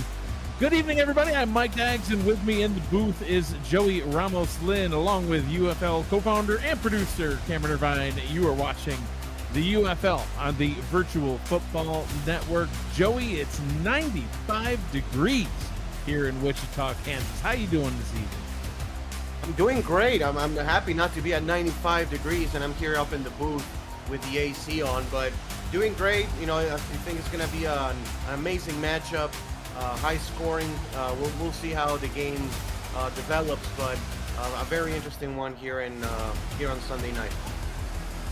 Sure is. We got a lot going on tonight. We've got a lot for each of these teams to play for, with both St. Louis and Wichita having different stakes on the line. For Wichita, who's going to start with the football tonight, if they win, they will be the 4 seed. They will get a first-round bye and have a home playoff game after that first-round bye. So getting things started here on offense is their quarterback, B.K. Solberg. And he starts off with a completion. Take a look at the offensive line there and the rest of this Wichita offense. You've also got halfback Chris Delro and wide receivers Timothy Shea and R.J. Gilmore are your guys to watch night with that 4-yard reception. For St. Louis, they've got the double bye locked up, Ramos. No matter what, if they win, they get the 1 seed. If they lose, they will fall to the 2 seed, and Dallas will get the 1 seed. Yeah, no, absolutely. And strong start here defensively. We look at this defensive line with Doug Howard on the right edge, Will Todd and Robert Brady Jr. On the linebacker spots, Colin Douglas as well, and McCray. I mean, this is a very strong defensive unit. 12-3 St. Louis, having an unbelievable season, and one of the main contenders for the championship. They're down in 6 for the Flyers coming up. Solberg in the gun. Delro out to his right. Solberg over to the left-hand side. That one's incomplete, and it'll bring up a quick 3-and-out for the Flyers here on their opening drive. Off target right there. Looked like he had a receiver open. Maybe they're crossing. He was the outside receiver, probably covered by the safety, Colin Douglas anyway. But a quick 3-and-out here for the Rivermen. Blake Kramer on to punt for the Flyers, nearly blocked, as this punt will drop down at about the 26-yard line. Fair catch called for. They'll spot it at the 27. And that's where Karen Kozumi will bring her team out onto the field for the first time on offense tonight. She'll be under center, hand the ball off, and running up the middle, breaking tackles, Junior McCray with a nice 16-yard pickup on first down. Great ball carry vision. That play was destined to go behind the right guard, it seemed, and then turning all the way to the left, avoiding Holler, who was right there in the backfield. Great play here by the Rivermen to start things off. First down of the game. First down at 10 from the 42. Play action under pressure. Oh, down she goes. Thrown to the turf violently for a big loss of 9. Really good blitz set up right there on both edges. And, I mean, there's no chance after the play action. They were all over the quarterback. It was a deep shot here by the Rivermen attempt, and Koizumi had no chance. Tyrone Clausen with the sack. No relation to Guy Clausen. Second down and 19 now for the Rivermen. Koizumi hands it off, and a very short pickup there. Maybe a gain of 1. And we'll look at the Rivermen offense. Talked about Karen Koizumi at quarterback. Junior McCray, you've seen him at halfback. Angel Maldonado, Daniel Alvarez are the wide receivers. You got Homer J at tight end. A little shorter than your average tight end, Joey. Only 6'2". Yeah, but it's kind of like the newer tight end, though. I mean, it's kind of like more of a receiver rather than a blocker. Play action. Koizumi, 3rd and 17, is able to connect for the first down all the way up to the 34-yard line. Her first completion, her first pass goes for 31. Great pocket this time. Not much of a rush. 4 rushers and completely wide open. I mean, for Wichita, who were covering with 7, there was nobody on them.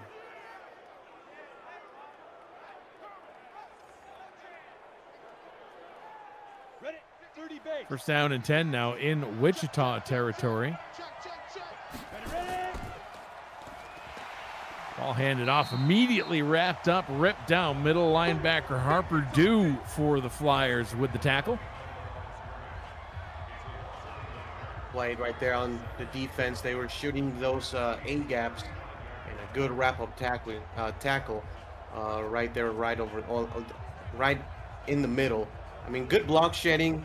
It's not easy. I mean, it's not easy to block shed and immediately do a tackle.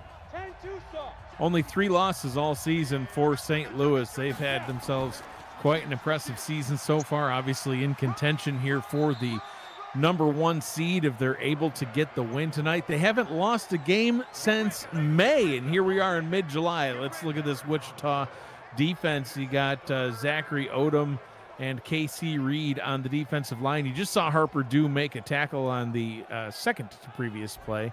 Aurora Ingram, she's the free safety. You've got Joshua Durr, the strong safety. We've seen Durr make some great plays all season long. He's had himself quite an outing throughout this season here in the UFL. Big third down and 6, right on the cusp of field goal range, and that one is incomplete, threw it a little bit too quick, and now we'll see if they do trot out the kicker on this one, Joey. About 47-yard field goal attempt should be makeable for the Rivermen. But yeah, I mean, good play defensively on the outside by Richmond right there. Just put in the hand, clean play, and St. Louis will have a chance to go up 3. Urena Yuki, the kicker for St. Louis. From the left hash, it's up, it's good. Had room to spare. First points of the ball game on the board, and looked like an easy chip shot for her, Joey. Yeah, I mean, that could have been good for 57 as we get a couple of well, another extra bingo number. Yeah, there's a bunch of them. I mean, there's quite a few of them, so hopefully I think they were, yeah, we didn't add on anything, I don't think. 3 and 47, They were already there. Already there, yeah. 47, not a very common number to get, but I guess we've gotten a couple here today. Struck a couple times, I guess. Yep. All right, well, Wichita will get another shot at it. They have not been on offense very much in this one, Joey. A quick 3 and out was their opening possession. We'll see what they're able to do here when they respond to St. Louis. Their season has not been quite as fruitful as the Rivermen's. They're currently 7 and 8. They're looking to try to secure up that 4 seed. You know, if they get the win, they get a first round bye. Not too shabby for an 8 and 8 squad at that point. Let's see what they're able to do. Is they're gonna get the first down? No.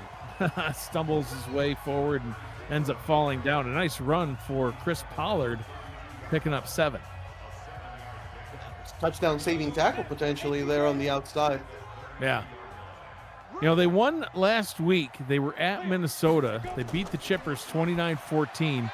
That actually beat a losing streak that they had been suffering as they pick up their first down of the ball game. But, you know, I talked about how St. Louis hasn't lost since May. Well, last week was the first win Wichita had since May. They last won a game on May 31st, and then they lost to New York. They lost to San Diego. They lost to Dallas. They lost to Austin. Finally beating Minnesota to put that slide to an end. And now, you know, the 4 seed on the line here tonight to try to make up for some lost ground. Yeah, I mean, they were just a month and a half ago, they were fighting for potentially a number 1, number 2 seed. Yeah. All kind of fell apart during that really tough stretch, but looking good here on this possession as they're moving the football well. 3rd down and 3, though, coming up. This'll be telling on how the night's going to go for them, I think. Yeah, they show a bunch. It's a bunch open top of the screen. Let me run it here. No. Who jumped first? That's the question. Now they say Wichita. And Joey, that sort of thing is just a drive killer. Only a 5-yard penalty, but a 3rd and 8 and a 3rd and 3 are not the same. Yeah, very different. 5 yards different, in fact. Solberg under pressure throws down the right side, and it's complete. Oh, he got his toes in, out of bounds at the 35 for the first down, a 22-yard catch. That's an unbelievable throw. Great catch too, but under pressure, just barely gets it in between two different Rivermen defenders. Shay, let's take a look at this replay. You cannot see the feet right there, but I was gonna say, did he get his feet in?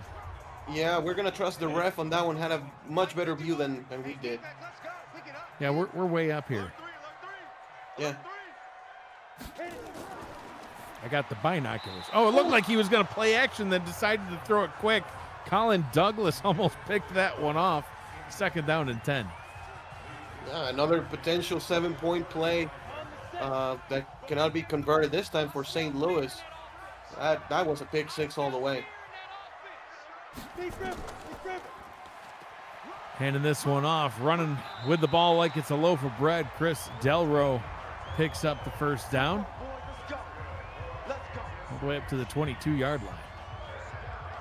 Good openings, left side of the offensive line. You can see the center on the guard exchange going to the 2nd level. Douglas cannot make the tackle and finally wrapped up at the end, but good run. And Wichita is in scoring position to potentially take the lead. Or at least get the game tied up. It's you definitely don't want to fall down too early against a team like the Rivermen that has just been sticking it to teams all season long. Solberg back to pass, has plenty of time in the pocket, fires end zone into double coverage. Questionable throw as he's now 50% on the day. 2nd down and 10. Yeah, try and give Shea another opportunity. So good on the previous pass, but much better defense here for the Rivermen. Solberg under center. He's going to hand this one off and just looking a little gassed as Chris Pollard back there. His 2nd rush of the day goes for only a gain of a yard. Brings up a 3rd and 9 now. 3rd down, 9 yards to go. You can get a couple of players run past the line of game. Solberg throws end zone and throws it a little bit too far. And looks like Wichita will have to settle for a field goal. This one also going to be, a long one, but makeable. Yeah, very makeable too. There really wasn't much room to throw it to. I mean, if your receiver cannot catch him, then nobody can. So not a terrible decision by Solberg there. This one from, about 39? Kick is on its way. It is good. And the game is all tied up. 4 minutes to go here in the first quarter. I don't think that gets you an extra bingo number either. Not either, but we're going to have some time for more bingo numbers. Sure of that. Yeah, plenty of time. Maybe even bonus numbers. Yep. Looking at number 6, for example, still not on the board, maybe with another field goal. We have a few already. We do. We could also just start saying random numbers. Not that they'd actually be bonus numbers, but we could just say them and then just confuse people. Yeah, like 81. Who has 81? Yeah. I mean, technically that would be over 50, but we don't have that yet. Yeah, no. No, not over 50. Who has actually 81? If we do give out bonus numbers, we're going to only say them in Spanish. So you're going to have to do a little bit of work if you don't know Spanish. You'll have to Google Translate it or something. Yeah. It's a bonus. It can't just be free, Yeah, no. You got to earn it. Exactly. So St. Louis back out on the field on offense now. Koizumi very efficient in her opening drive. getting St. Louis down into field goal range, but looking to do a little bit more. Oh, it starts off with a great post route, complete to Alvarez. And that picks up some good yardage up to their own 43. Yeah, just a quick slant pattern. Good protection again by the offensive line and completely wide open for some catch and extra yards. Will Todd says, by definition, bonus is free. And I don't disagree. A bonus is free, but you still have to earn it. Like, bonuses aren't like, listen, we're not doing handouts here. It's a bonus. You got to earn your bonus. How do you say wee woo in Spanish, you think? You say wee woo? This is the same. I guess wee woo, yeah. 4-yard pickup on that rush up the middle. 2nd down and 6 coming up. Trying to slow the pace of the game down a little bit. Here are the Rivermen. Maybe another run up coming here. Play action. Koizumi down the right sideline. Oh, with the catch. Were the feet in bounds? It looks like they say yes, they were. Homer J, the 6'2" tight end I mentioned, getting the catch. And Joey, to your point, one of the new type of tight ends, if you will, more of a receiver than a big-bodied blocker. Yeah, you know, can do a little bit of blocking, especially in the second level, but it's mostly another receiving weapon, and not only in the red zone, but just anywhere on the field. 1st down and 10 from the 29-yard line, handing that one off to Junior McCray. Picking up a gain of 6 by going around to the left. 2nd down and 4 coming up. Both offenses finally really opening up on both sides of the ball. Eric Vinson's very excited to learn that he's been saying wee woo in multiple languages all at once as McCray picks up another nice carry. Already up to 43 yards on the day. It's going to be a 1st and 10 from the 12-yard line. Yeah, and again, some more good blocking on the right-hand side for McCray to run through. Alan Northrup in the house says, hola, mi amigos. Come on, set, 30 base. Hola, Colin. 1st down and 10, Koizumi in the shotgun by herself. Looks, fires towards the end zone, caught at the 1-yard line. Complete for a 1st down and goal from the 1. It's tricky sometimes to convert here from inside the 5. They're going to go shotgun here. 2 backs. Koizumi hands this one off. Junior McCray into the end zone. No, they spot him down at the 1. I thought he made it. Me too. Let's see if they challenge this one. Yeah, he was on his way down. Yeah, he was on his way down, but I thought he fell across the line. They're gonna just continue on, forge ahead. McCray gets the ball again. This time, definitely tackled at the 1-yard line. As the final seconds of quarter number 1 tick away. See if they can have more luck on the other side. That one obviously a clear tackle at the 1-yard line. Good stand here by Wichita. Well, about as far of a walk as you can do between quarters as we flip the field 99 yards the other direction to get the 2nd quarter started. So 1 quarter down, 3 to go, and we have 3 points apiece. St. Louis 3, Wichita 3. You're watching the UFL on the Virtual Football Network. Appreciate you joining us all here tonight in this final game, well, final week of the regular season here in the UFL. We've got some known matchups we'll talk about here in a little bit. Koizumi in the gun, tries to run it, goes into the end zone, touchdown Rivermen, and they get some more points on the board. Extra point pending. It'll be 10-3.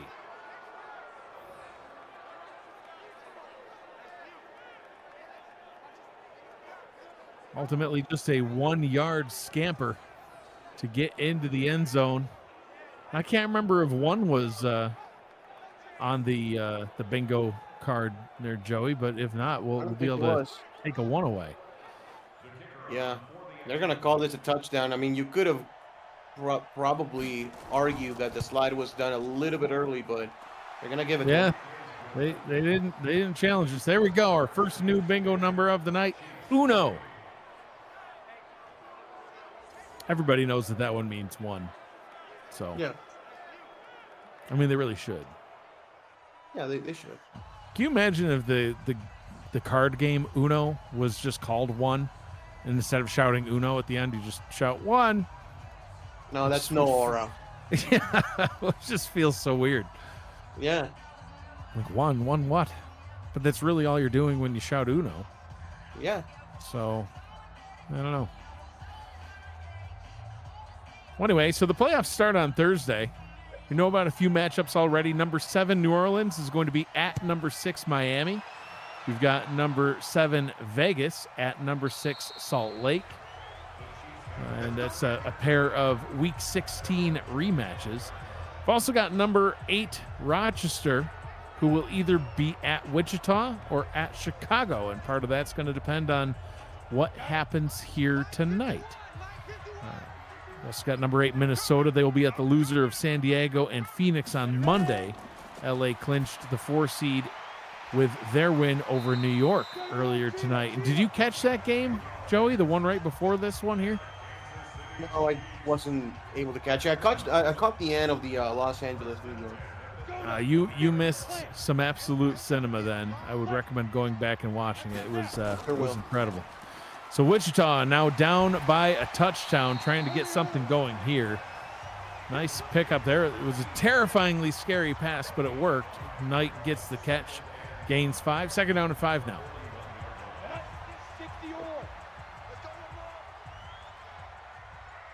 Up at their own 41-yard line. Play action. Stolberg under pressure. He just stands there, fumbles the ball, and it's a turnover. The Rivermen pick it up at the 34. You cannot, lose the ball right there if you're Solberg. I mean, if you have to take the QB sack, then it is what it is. You take it, but you cannot put the ball in harm's way. Maybe trying to do a little bit much and trying to escape the sack. Just lose with the football. Doesn't have it well attached to his body. And a great play by the Rivermen. And, the running back just whiffed on the block. I mean, that you can put some of the responsibility on him as well. Seastrunk, the man who made contact, forced that ball free. And now Koizumi back out onto the field along with Junior McCray, who's already got 10 rushes, averaging just under 5 yards per carry, and picks up 4 on that one. Yeah, methodical, slow, and then St. Louis wants to throw the ball deep, so waiting for a deep shot. Koizumi completes this one for a first down. She's now 5 of 6 for 90 yards on the day. Very strong start to the game. 60 Pittsburgh. Check. Walk 54. Go. 5. Up to the Wichita 22, handing this one back off to McCray, kind of pinballing his way up the middle, and picks up 3, gets up to the edge of the red zone.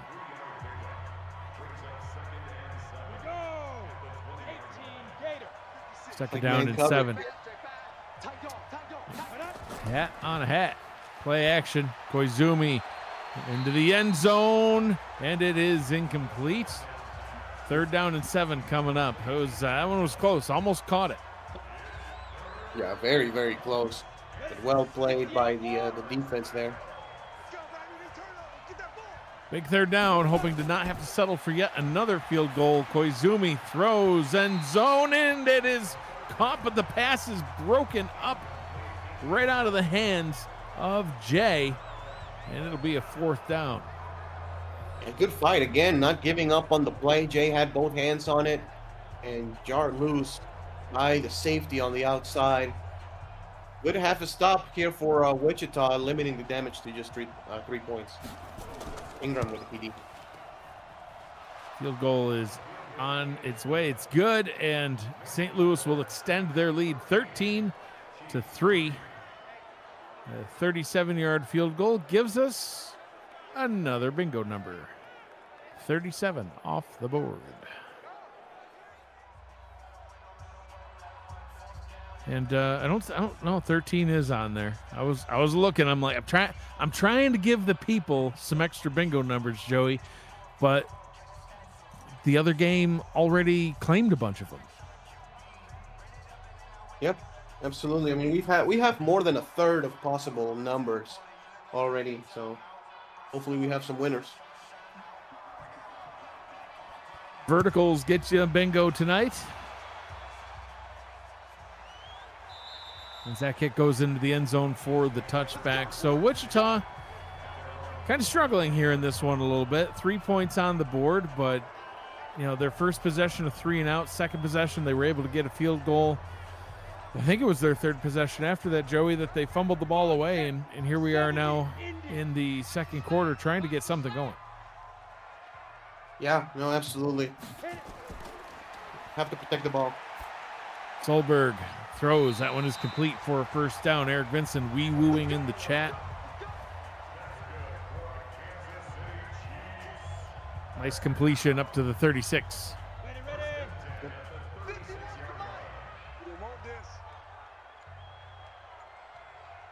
First down and 10. Solberg hands this one off. Delro running, juking, getting the first down up to midfield. A great run by Chris Delro. Yeah, very good vision there. The opening was there, but then good vision with a cut. You can see it on the outside, and then tackle after a first down. Yeah, what a juke. Yeah. I would have torn my ACL, PCL, MPD, BHS. I tore my ACL just watching that. Yeah. It just hurt. Stolberg drops back further, under pressure and crushed. Mike Rodick with the sack, and Solberg has just looked uncomfortable back there all night so far. Yeah, he's been pressured heavily here in the first half, and it's been those negative plays for Wichita that have really been the difference. We also saw, I believe, one in with a penalty, and they're just not helping themselves. We got to get rid of it. Yeah, you can't just stand there and just wait to get knocked down. You gotta try to do something. Even simply throwing the ball away is better than taking a loss of 10. Oh, man. That just sets them up in a bad situation. Delro crushed right at the line of scrimmage, no gain, and now a 3rd and 20. Back-to-back plays. This defensive line is really, really starting to heat up. Only 3 down on the line. They send a 4th and a 5th, and that pass is broken up. Great coverage there. Will Todd, the middle linebacker, looking like a DB out there on that one. Yeah, absolutely. Really good depth here by the linebacker. Knows that, what matters most is protecting the sticks. Don't worry about any underneath throws. He puts his hands up, good deflection, and the Rivermen really starting to get full momentum of this game. Will Todd in the chat says, boom, Saccaroni. Saccaroni is actually a snack that you can buy at the concession stands in St. Louis, but unfortunately, we're not there. We're in Wichita, so at halftime, you will not be able to purchase any Saccaroni. Punt return up to the 33-yard line, and that is where the Rivermen will start back off with the football.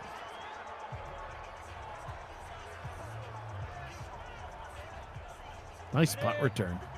Able to shed 2 blocks, or 2 tackles, I should say. Yeah. All right, so Koizumi in the gun. Just going to hand this one off to McCray. What a nice move there. He gets up to midfield as well. Now averaging over 5 yards per carry. Yeah, really nice move there, just under the arm of the would-be tackler right there. And but that's something that Wichita has been kind of like unable to do so far, right? Is those open field tackles? They struggle a little bit. Here we go. Set. 10 Lobo. First down and 10 from the 49-yard line. About midway through the second quarter. Going back down to McCray, untouched for the first 14 yards. Gets up to the 36. The difference, between the offensive lines, right? I mean, football is mainly won in the trenches, and St. Louis opening up just complete highways. Meanwhile, their quarterback has been pressured all night.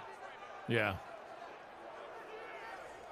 They're really a tale of two teams here. You know, everything going well for St. Louis, and Wichita just can't seem to get any momentum going on their side. Koizumi with the short completion. Gain of 5 on the play. Actually be a gain of 6 up to the 31-yard line. $5 super chat from Jesse Fretz in Wichita. You could call it the Sackwich. All right, we will. No gain on that one. Great defensive play there, sending 2 right up the gut for Wichita. Holland, who's been the main blitzer here for this team tonight, gets in the backfield, and there's no chance for St. Louis. They just overloaded and fully committed to the run. 4-yard tackle for a loss on that play. Sets him up with a 3rd down and 8. As St. Louis's defense on the sideline just looks beside themselves for some reason. Can't believe we're only winning by 10. Koizumi tries to run herself, and a Sackwich is executed. KC Reed with the sack. Maybe they were looking into the future and they knew the sack was coming. I mean, I don't know. They look pretty distraught, and they're like, oh man, what's about to happen? He's gonna get sacked, or she's gonna get sacked. Yeah, sure did. Sure did, and that puts him out of field goal range. It's a huge play. Oh, or does it? Well, we're gonna try it anyway. 56 yards from the left hash. Yurina Yuki kicks it and makes it from 56 yards. 50 plus finally off the board. You bingo nuts. What a kick.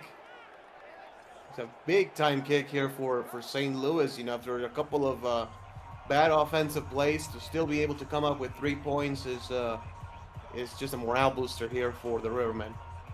I think they were going to punt it too until Yuki heard you say that it was outside of field goal range, and she's like, "Yeah, okay, bet." You know, runs out onto the field. Coach is like, "Where are you going?" And she's like, "Didn't you hear the guy in the booth? He doubts me."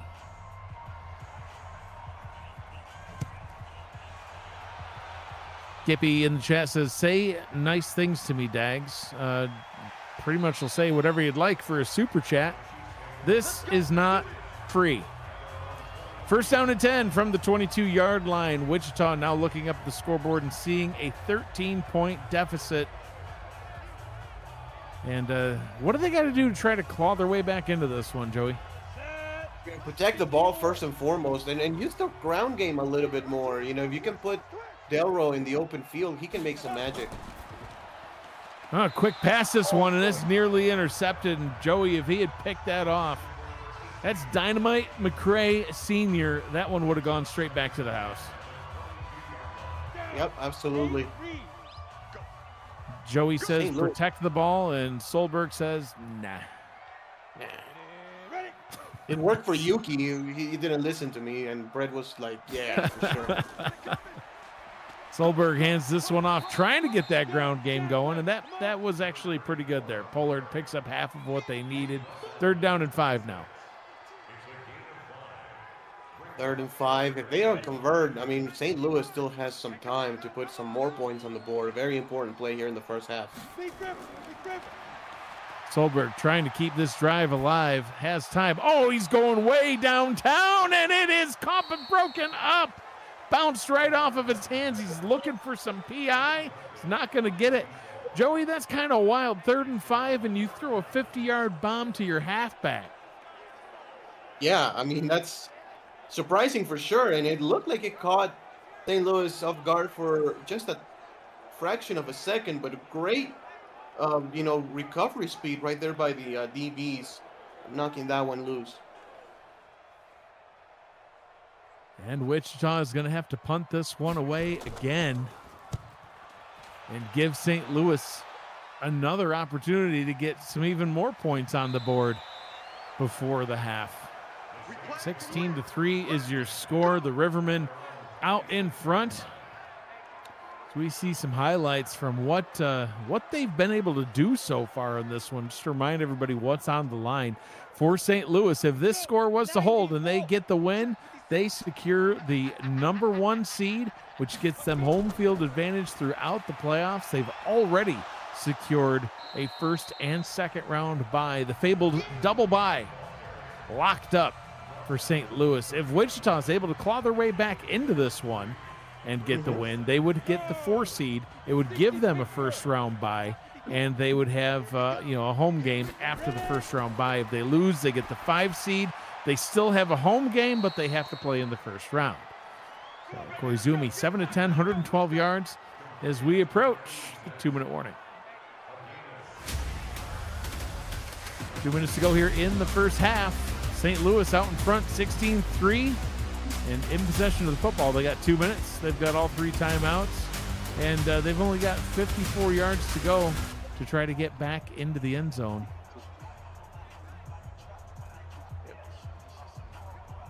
There's plenty of time, especially when you have a kicker like that. I mean, you just need about 10 more yards at this point. Koizumi completes that one out to Homer J, up to the 41-yard line. First down and 10 now in Wichita territory once again.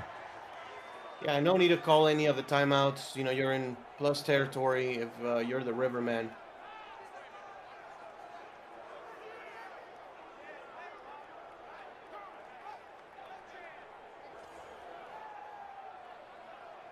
Ready? 18 Gator. First and 10 from the 41. Koizumi goes and throws it to the cameraman, I think. Yeah. No particular Just- direction, but Yeah, just a bit outside. yeah, just a little bit. Come on, set. 60 outlaw. 2 receivers up top, 1 at the bottom. Get it.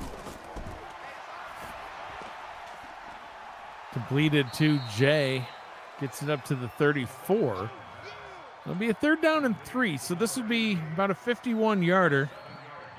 Yuki says, I can kick it from 70, so this is a chip shot, but obviously the Rivermen hoping to keep going here. Koizumi on 3rd and 3. Throws, and it's picked off. Just what Wichita needed. They get the interception. Clausen with the pick. Minute 11 to go, all 3 timeouts, and they've got a chance. They do. That's a huge play here for Wichita to eliminate the chance of a Riverman score and then get a chance of their own. I mean, it's still a minute and 11, and he just jumped the route. Really good play by Tyrone Clausen on that one. But can Solberg do something with it?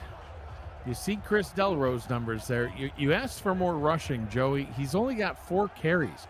24 yards on those 4 carries. It's a pretty good average, but they can't really use him right now. Minute 11 to go. They're going to have to rely on Solberg. Solberg steps up in the pocket, steps back, ends up checking it down 2 yards, well, right at the line of scrimmage. They only gain about 2. 2nd down and 8 as we tick inside the final minute of the first half. Jet to the ball. Jet to the ball. No huddle here. Ready? Solberg throws middle of the field, gets it up to the 48-yard line, and they do call their first time out. Really good throw. Really, really good throw here by Solberg. Maybe his best of the night on that dig.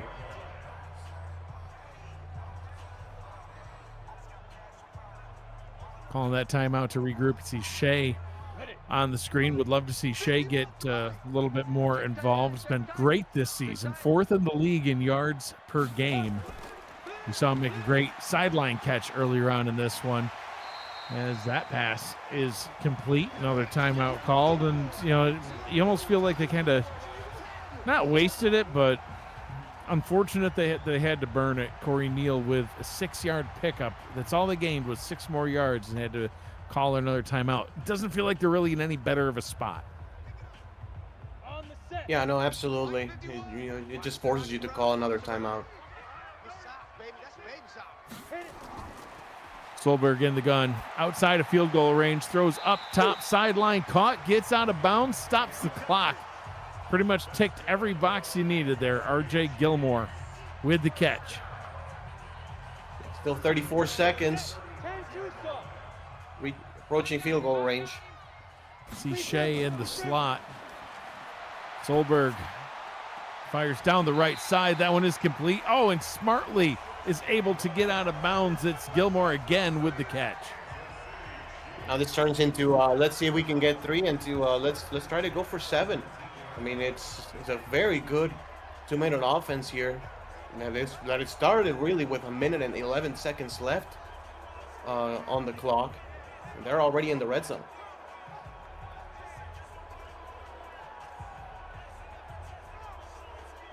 Set, ready, 10 Lobo. First and 10, 29 seconds to go. There is 1 timeout remaining.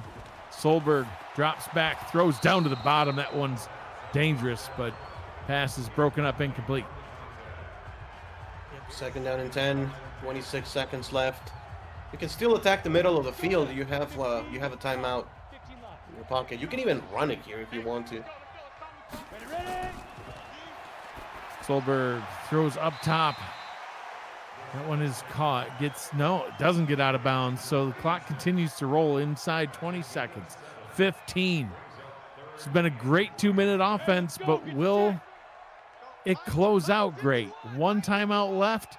Will they even need it? 5 seconds. They call timeout here, and will send out Drew Duncan to kick the field goal. Yeah, I didn't want to take any chances, of missing out on 3 points. And so, all in all, a successful drive here for the Flyers as long as they can convert on the field goal.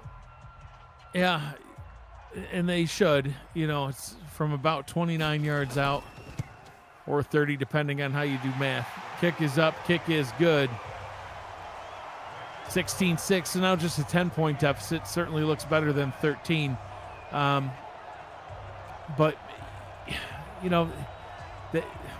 they caught that last pass with 20 seconds to go. They let the clock roll down to 5 and then called a timeout. I would have loved to have seen them call that timeout with 20 seconds to go and just take a shot or 2 at the end zone. And if nothing's there, throw it away. You're in no worse of position, but at least you're taking a couple cracks at it. There's always the risk that you get sacked and don't have time to get your field goal unit out there, but I feel like they should have at least tried to go for 1 throw. Yeah, no, absolutely. I agree with that. It's call your timeout and then take a couple at least 1 more shot to the end zone. If it's not wide open, just throw it at the back of the end zone or something. And because obviously if there's a sack, if there's a penalty, then, you go into runoffs and everything. So they just wanted to secure the 3 points. Just 1 handoff to McCray will bring us to halftime. 89 yards in the first half for Junior McCray. He's having himself an absolutely fantastic ball game. 16-6 is your score at halftime. The St. Louis Rivermen out in front over the hometown Wichita Flyers. You see the first half stats from each team there, and we'll see some highlights and some stats here from the first half. But Joey, it's felt like this has been all Rivermen so far tonight, but then you look at the scoreboard and it's only a 10-point game. I mean, it's not even a 2-touchdown game at this stage. So Wichita, even though they've struggled, they're hanging in there. Your thoughts on the first half?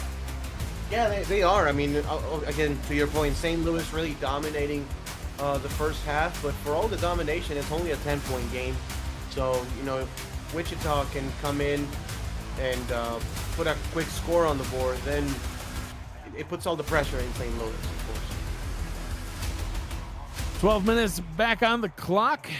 2 quarters to go. I'm Mike Daggs. He is Joey Ramos-Lynn. Appreciate you all joining us tonight. We've got Cameron Irvine back at headquarters on production. Anxious to see if the St. Louis Rivermen are able to secure the number 1 seed in the playoffs. If they go on to win this one, they will indeed secure that number 1 seed. If they lose, Dallas gets the number 1 seed instead. And for Wichita, obviously they want to win. You always want to win. But if they win, they get the 4 seed. They get the first round bye, a home game in the second round. If they lose, they only fall to the 5 seed. And they still get that home game, but they will have to play in that first round.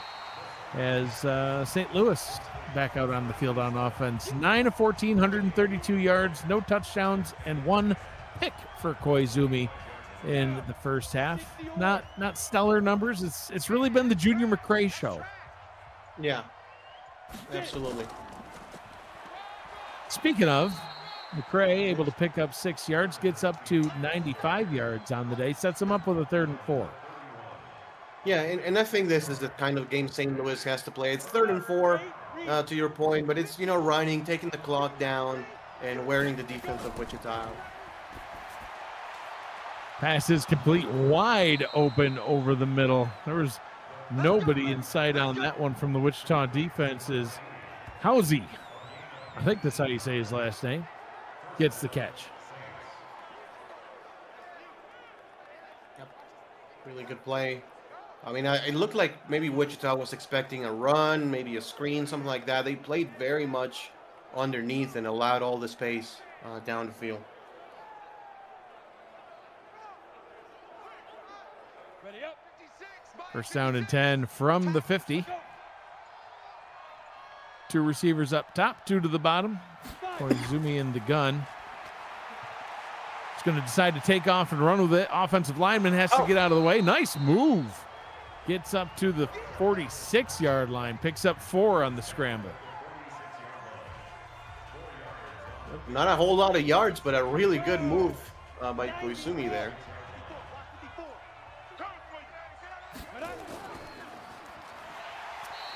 This time, McCray not really going much of anywhere. Is tackled right at the line, actually tackled for a 1-yard loss as Zachary Odom gets the TFL.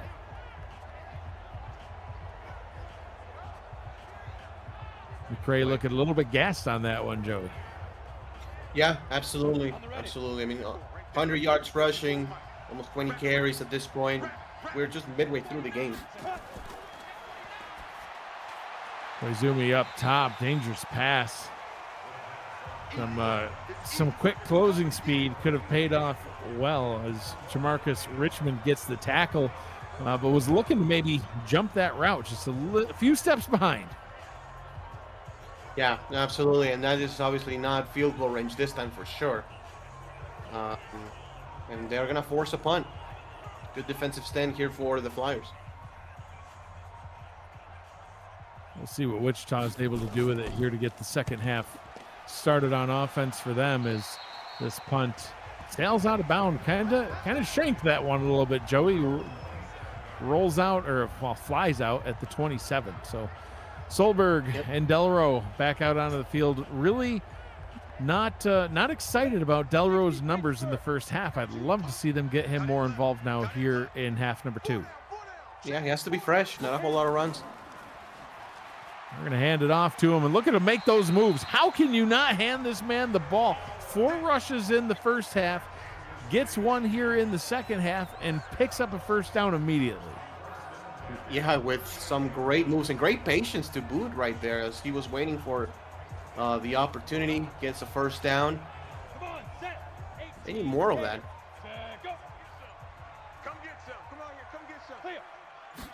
Will Todd with the tackle. Solberg, quick pass down the left-hand side, had a man, and he almost kept on going. What a catch for Gilmore.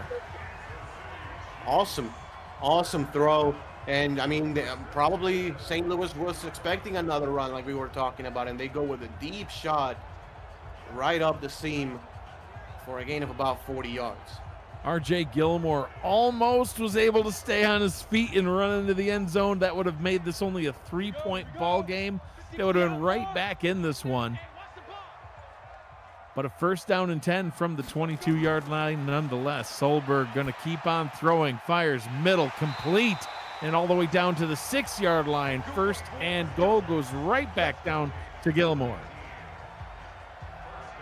And quickly this time, Wichita. A lot more spark here from the offense in the second half.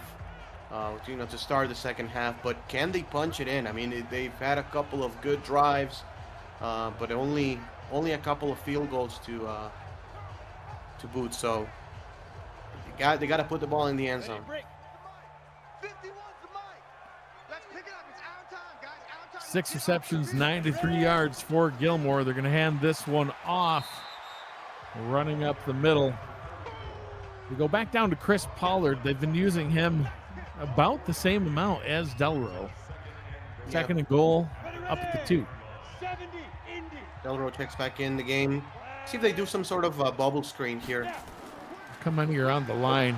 Delro didn't stand a chance. They have like 8.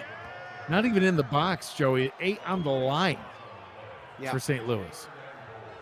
Yeah, sold completely out for the run, and before you knew it, there were 3 different Rivermen right there at the line behind the line of scrimmage to make the tackle. So if anything for Wichita, gives them a little bit more room to work with as they're now backed up. They were all the way up at the 2. Now they're backed up to the 6-yard line. Contemplating their play call here. They come out 3rd down and goal in the gun. Even a field goal turns it into a 1-score ball game. Solberg looks, end zone. It is caught, touchdown, and they cut significantly back into St. Louis's lead. Really good use of his body here for Morris. Great catch, but the use of his body to actually box out the defender and stay in bounds. Using his back as, a box out. And Wichita's right back in this. They're going to climb up to 13 points and only a 3-point lead for St. Louis. Jamichael Morris with the catch.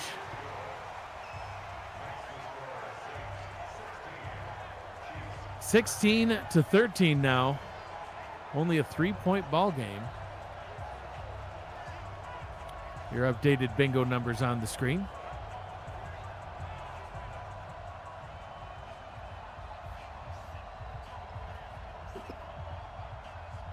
And this really puts the pressure on St. Louis now.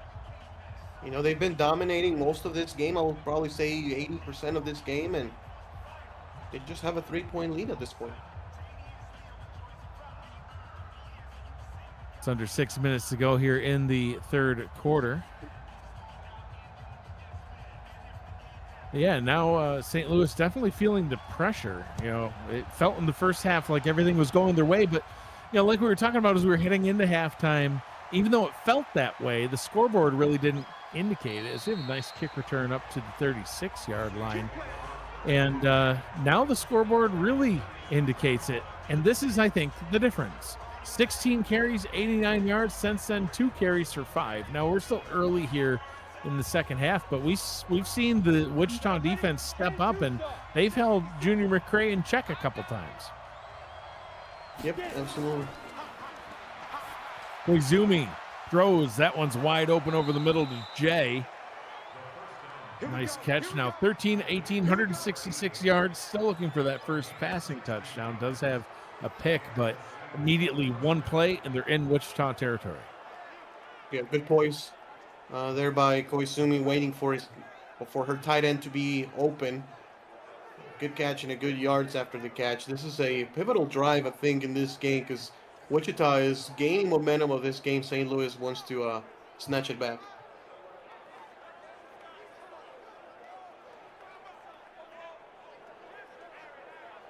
Break.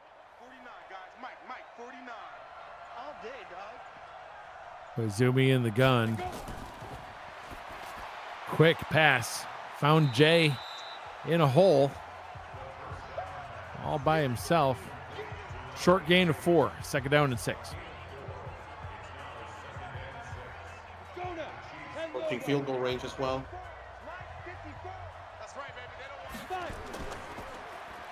Koizumi, 7-step drop. Throws middle, almost intercepted as that one's batted away. Outside linebacker Holland with the pass deflection. Yeah, and Koizumi didn't see him. I mean, it's kind of like an in route, and you just don't expect that player to make that kind of play, just coming out of nowhere. Koizumi takes off and runs with it, tries to get first down yardage. That juke got it done for her as she was able to get just enough to move the chains. Not a great move again, hesitating to go to the inside and the juke to the outside. Good decision making by Koizumi, and right there makes the move enough for a first down.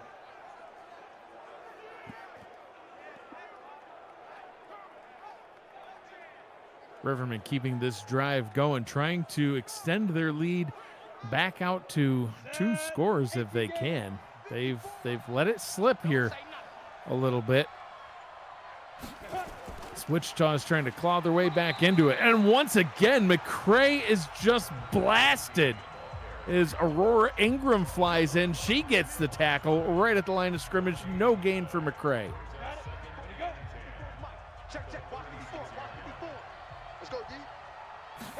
Second down and 10. They go right back down to McCray, and this time he's tackled for a loss, but a face mask. That's a killer penalty. Huge penalty. 15 free yards given, and of course an automatic first down on what would have been a 3rd and 11, 3rd and 12 maybe. But instead all the way up to the 23-yard line and a fresh set of downs. Painful. Koizumi from the 30 throws it to Jay at the 20. He gets up to the 18-yard line and picks up 5. Methodical drive here for St. Louis.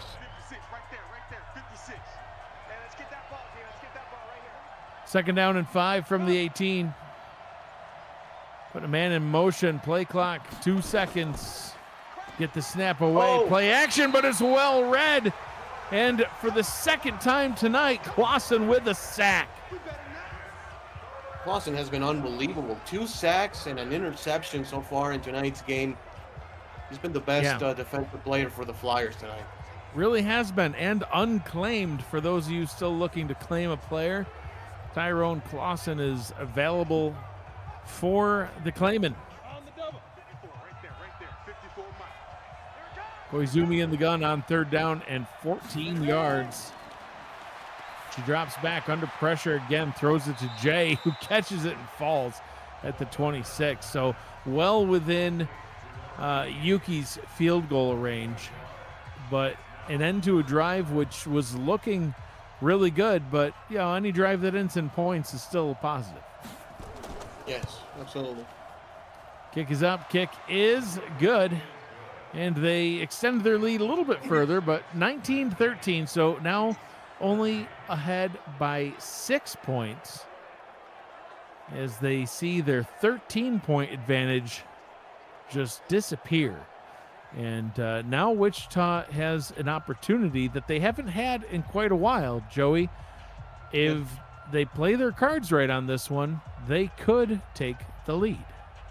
Yeah, and for St. Louis, if that is to happen, you have to be very disappointed. I don't know that they will have another chance to win it, but again, St. Louis in the first half looked like the better team by quite some margin. They were putting pressure on Solberg, and Wichita was not really in any sort of rhythm. And now, the Flyers at home really starting to come together. Kick in the end zone for the touchback. Skippy in the chat says, Dags, what happened to Gerald? For any of you who caught the broadcast that Gerald and I did last week, he was giving me all sorts of nonsense about the Claws beating the Pioneers, and it was ridiculous and made my feelings be hurt. So kicked him out, brought in Ramos Lynn instead, and we're having fun again. Yeah, absolutely. Hi, Gerald. Dead to me. Second down and 4. That could have been a free 5 yards. Gets back on his side of the field. Solberg throws down to the bottom. Delro, can he make some moves? He tried. But it's going to be a 3rd down and 4 coming up after he gets crushed at the 31. 3rd down and 4. Passing situation going empty here. Solberg wants to keep this drive going. Riverman send 4, gets the pass complete. He holds on, gets absolutely rocked after he caught that one, but Gilmore now over 100 yards on the day. Awesome throw right there for Solberg, right on time, and a better catch even by the receiver. Catch and using those hands to hold on to that ball. You know, all too often we see receivers get their hands on it. We've seen a few times tonight. They get their hands on it and then just can't hang on to it. 3 quarters down, 12 minutes to go to decide the fate of this one. Riverman 19, Flyers 13, and in possession of the football. You're watching the UFL on the Virtual Football Network. I'm Mike Daggs. He's Joey Ramos-Lynn, Cameron Irvine on production. Back at UFL HQ, in a sack on the play. Antonio Flash with the 10-yard sack. Going back to what we saw early on in the game, this offensive line, I mean, I think they did a decent job again, but it's the quarterback, Red Solberg, who's hold on to the ball a little bit more than he should be. You know, because we've seen Koizumi also face a little bit of pressure, but, you know, she's been able to actually step up in the pocket and scramble a few times. Second down and 10 now. Solberg looking to at least get half of that back. Oh, no, he decides to go for all of it and more into double coverage. It is picked off, but a flag on the play. We'll have to see what that is as the return comes out to the 20. I think he called PI. Oh, I don't know about that. Yeah, pass interference. And they're going to, wow, what a huge turn of events as it's now a 1st and goal from the 3. Handing the ball off and into the end zone, touchdown. It's a tie ball game. Joey, what do you think about that penalty, giving them all those yards, 61 yards on that penalty, setting up that touchdown? I think it's a terrible call. You know, we don't have any dog in this match. I think it's a terrible call. I mean, that pass was underthrown by like 10 yards. Yeah. And you know, I understand the receiver was trying to get back to the ball and, you know, happened to crash with one of the St. Louis's players. I think that's a horrible call. Holy cow. You know, on the 2nd down and 20, you know, I like I had said, I thought he would at least try to get half of it back. Instead, he goes for all of it. And yeah, like that pass was into double coverage, underthrown, picked off, you know, and then PI called. I'd love to be able to go back at some point and look to see what the ref may have seen to justify a 61-yard penalty. Like, you saw that face mask that was called in favor of Junior McCray earlier. That's a 15-yard penalty. You know, like, that's significant. Well, this is 4 times that, and set him up with a 1st and goal from the 3. Like, this is a huge penalty. You don't get much bigger of a penalty than that. 61 yards. Yeah.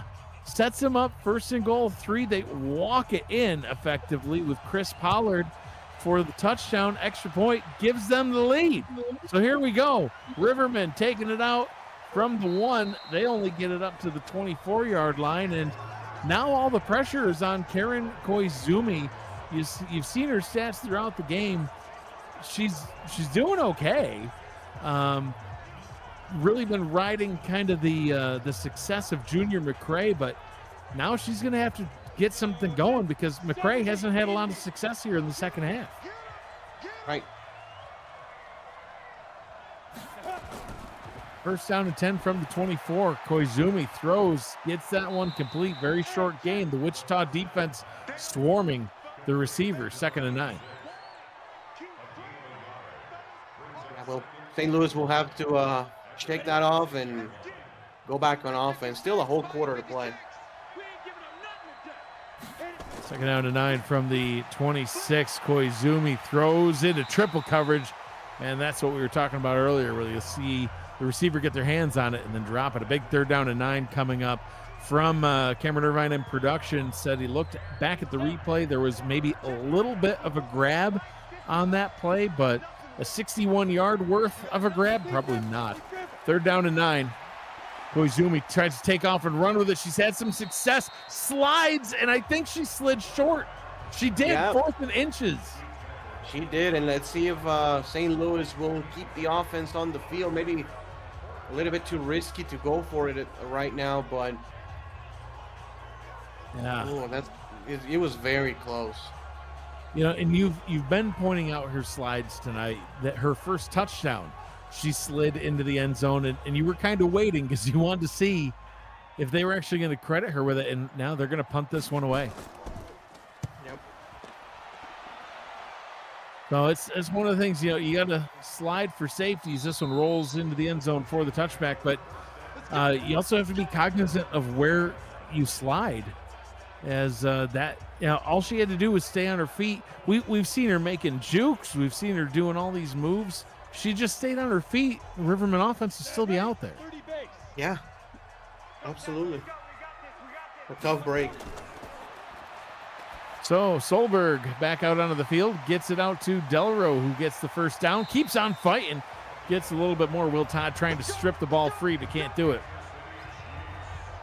And now, you know, the situation of the game flips. Now Wichita is the one who has, you know, who wants to keep possession of the ball, you know, not, you know, throw any dangerous passes, and start tiring this Riverman defense. Wichita on offense now for the first time with a lead in this one. Solberg hands it off to Delro, which we have not seen a whole lot, and they whistle the play dead while he's still on his feet at the line of scrimmage. 2nd and 10. 2nd and 10. Heavy set again. They may try to run it one more time. Take as much clock as possible. Delro still in the backfield. Play action. Solberg throws it to Delro instead. He'll get a yard and step out of bounds. So much for burning clock.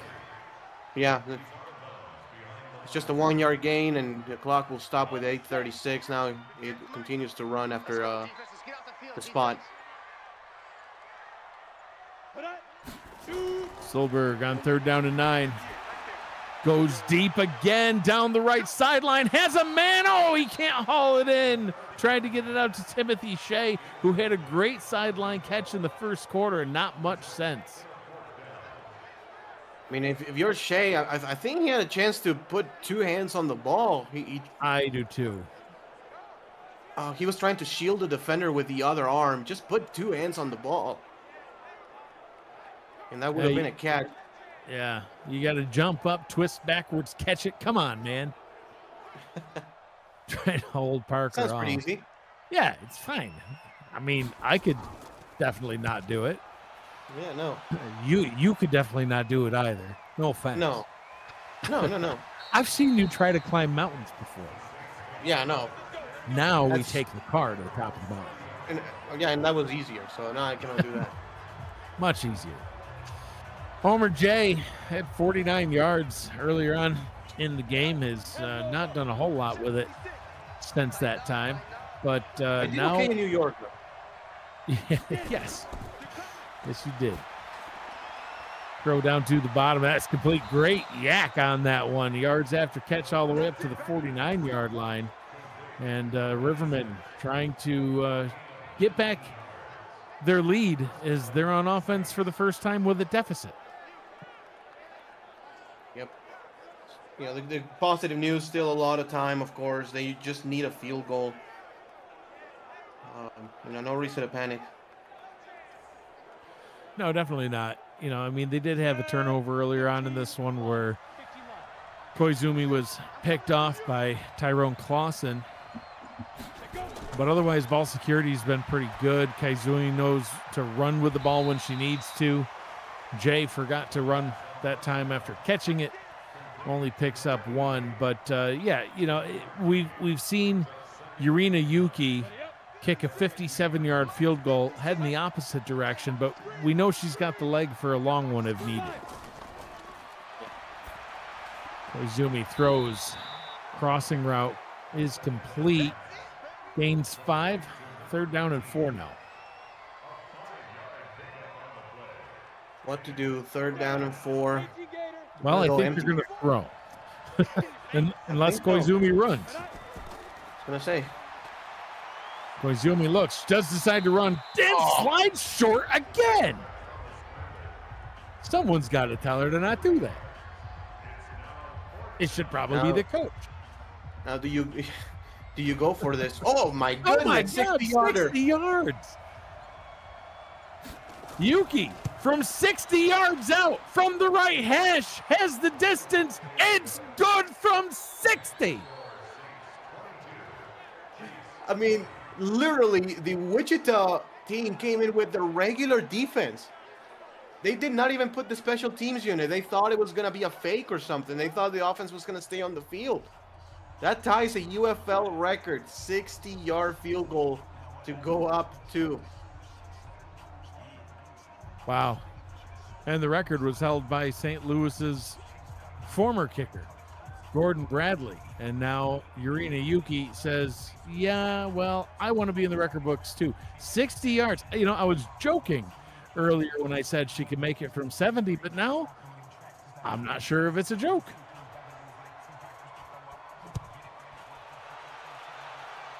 (22-20).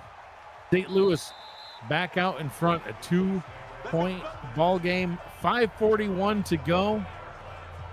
If you joined us late, here's what's on the line for Wichita. They need to get the win to get the number 4 seed, which would get them that first round bye. If they lose this one, they'll get the 5 seed. Either way, they play a home game, but it's all about that first round bye for them. Nice pass. Get that one up to the 46.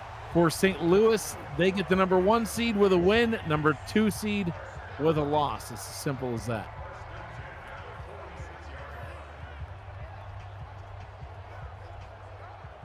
Shea just left wide open on that one, Joey. Yep, absolutely wide open on the curl route.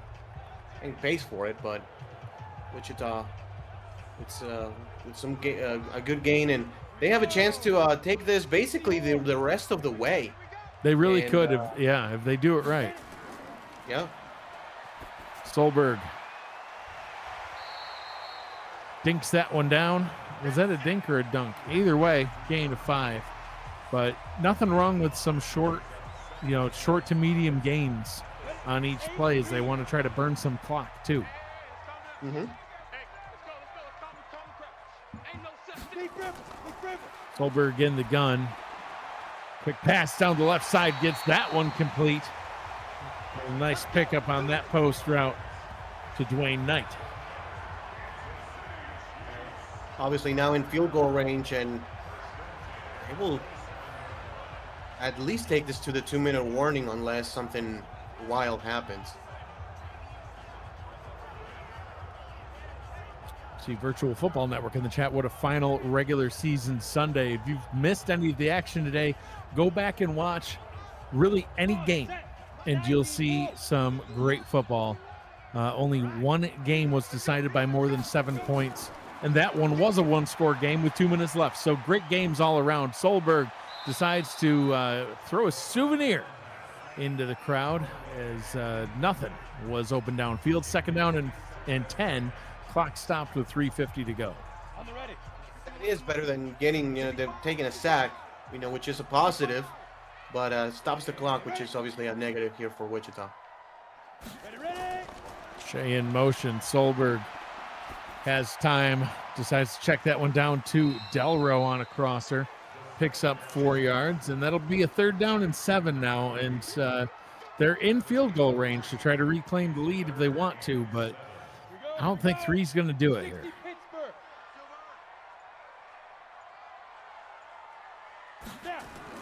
Solberg on 3rd down. Throws short of the line to gain, and it's broken up anyway as the defender coming in like a heat-seeking missile. Joey Duncan II breaks up that pass. 4th down and a 40-yard field goal try coming up. Hey, great name and great number, huh? I was waiting for that.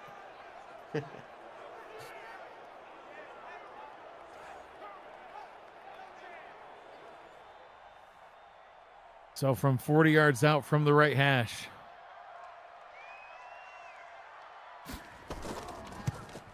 Kick is on its way. It is good, and Wichita reclaims the lead, but only by a point. Your updated bingo numbers at the bottom of your screen. No, we're not going to read them. There's about 100 of them. So 1 point ball game. You got 3 minutes, like 3:06 on the clock. Yep, I was right. And so Joey, Urena Yuki could kick the game winner, and St. Louis only needs to get to the 43-yard line for that to happen. That is unbelievable.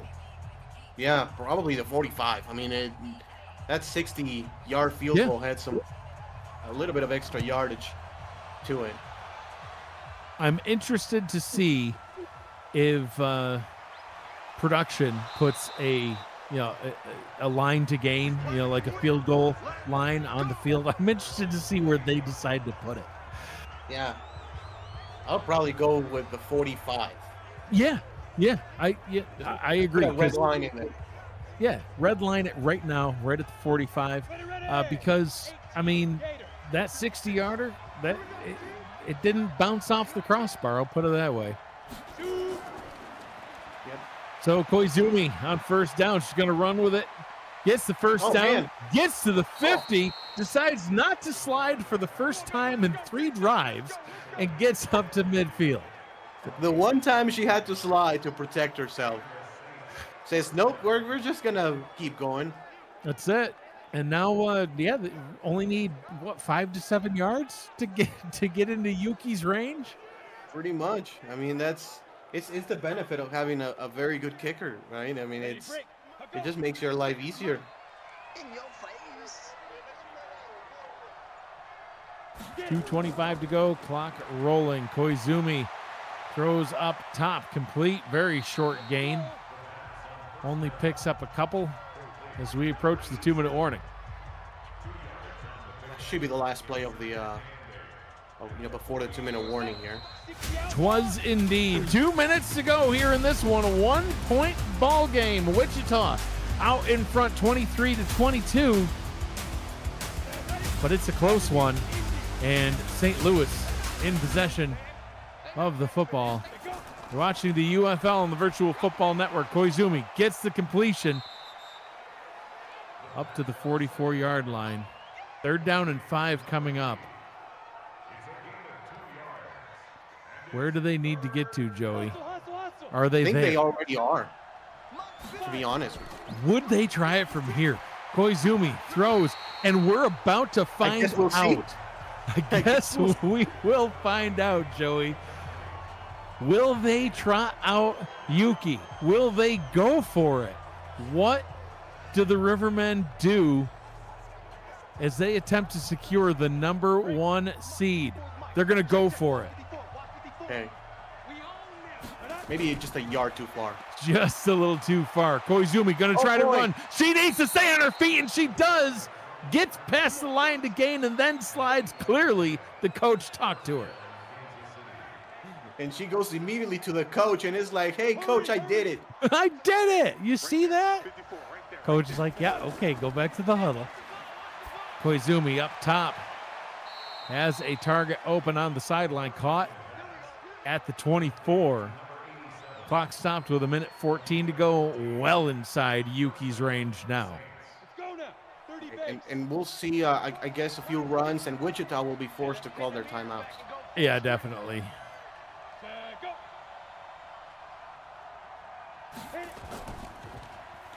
Going back down to the ground, and the run game has not been kind in the second half. Teray Wright gets the carry. It goes backwards for 2 yards. Wichita does indeed call their first timeout.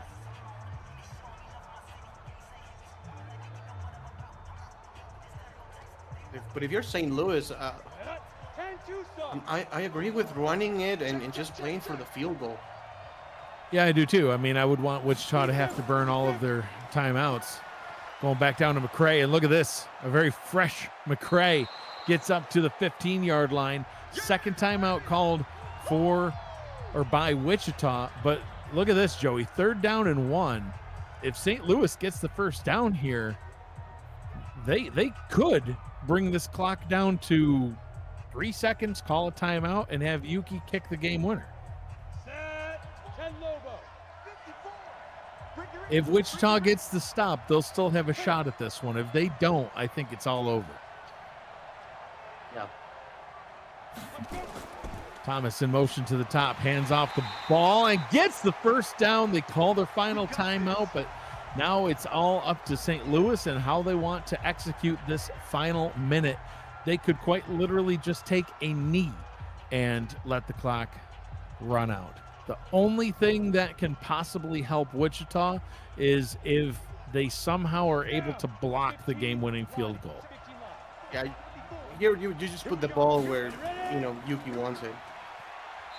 Cray gets it up to the 9-yard line, and now all Wichita can do is watch that clock tick away and maybe hope for a turnover. Heck, we've seen teams throw pick sixes to lose games, Joey.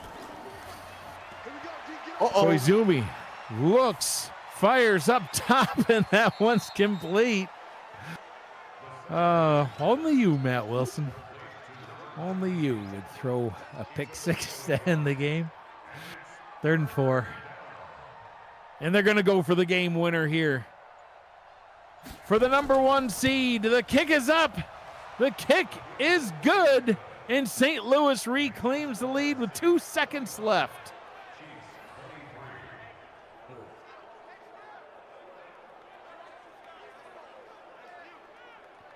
And I like the fact that they didn't wait until the very last second, right? I mean, if there's a bad snap or something, you can still fall on the ball, call your timeout, and try again with 2 seconds, right? Yes, you give Wichita a chance for a return, but the chances of a return being brought back is just slim to none. Very, very small chance of that happening, but it's the only thing that would be able to save Wichita now. They do have Chris Delaro as the return man. We've seen him take plenty of knees, though, because Yuki is booting this so far into the end zone. Delaro's going to take it out. Can he save the team? No, he cannot. And the St. Louis Rivermen win the game and secure the number 1 seed. They've got home field throughout the playoffs. They've already got the double bye, and they get the number 1 seed. Dallas will remain the number 2 seed. And for Wichita now, they are the number 5 seed. They will still play a home playoff game here in Wichita, but they're doing it in the first round. They do not get the bye. Next week, Wichita will first round of the playoffs. It'll be on Thursday, and Wichita will host our beloved Rochester Pioneers. Joey, what do you think about that after what we just saw Wichita do to the number 1 seed St. Louis Rivermen? Yeah, I mean, it's going to be a tough game. Wichita plays well. They have obviously a very dynamic running back that I believe was underused. I mean, 56 rushing yards, and it wasn't because it wasn't working. It's just because they just were not trying it. So they have to get back to that. And another loss for Wichita is that they've only won 1 game in the last 2 months. So the Flyers have to regroup and figure things out. You look all the way back to May 10th, Wichita played the Rochester Pioneers in Wichita here, a 28-21 victory for Wichita in that one, and we will see that rematch. For St. Louis, they got a couple of weeks off to go and figure out what's going to happen for them in the playoffs, but a great win for them here in this one. It was starting to look iffy as Wichita was able to claw their way back into it and even held the lead there up until the final seconds of the ball game. But now they can sit and relax and watch the first 2 rounds of the playoffs play out. Well, they know they will be there for round number 3. This has been a presentation of the UFL on the Virtual Football Network. For Joey Ramos-Lynn, Cameron Irvine, and Matt Wilson, who's always with me in spirit on every broadcast, I'm Mike Daggs. Thank you for joining us, and remember, be kind to one another. Always choose happy. Have yourselves a great night. We will see you in the playoffs.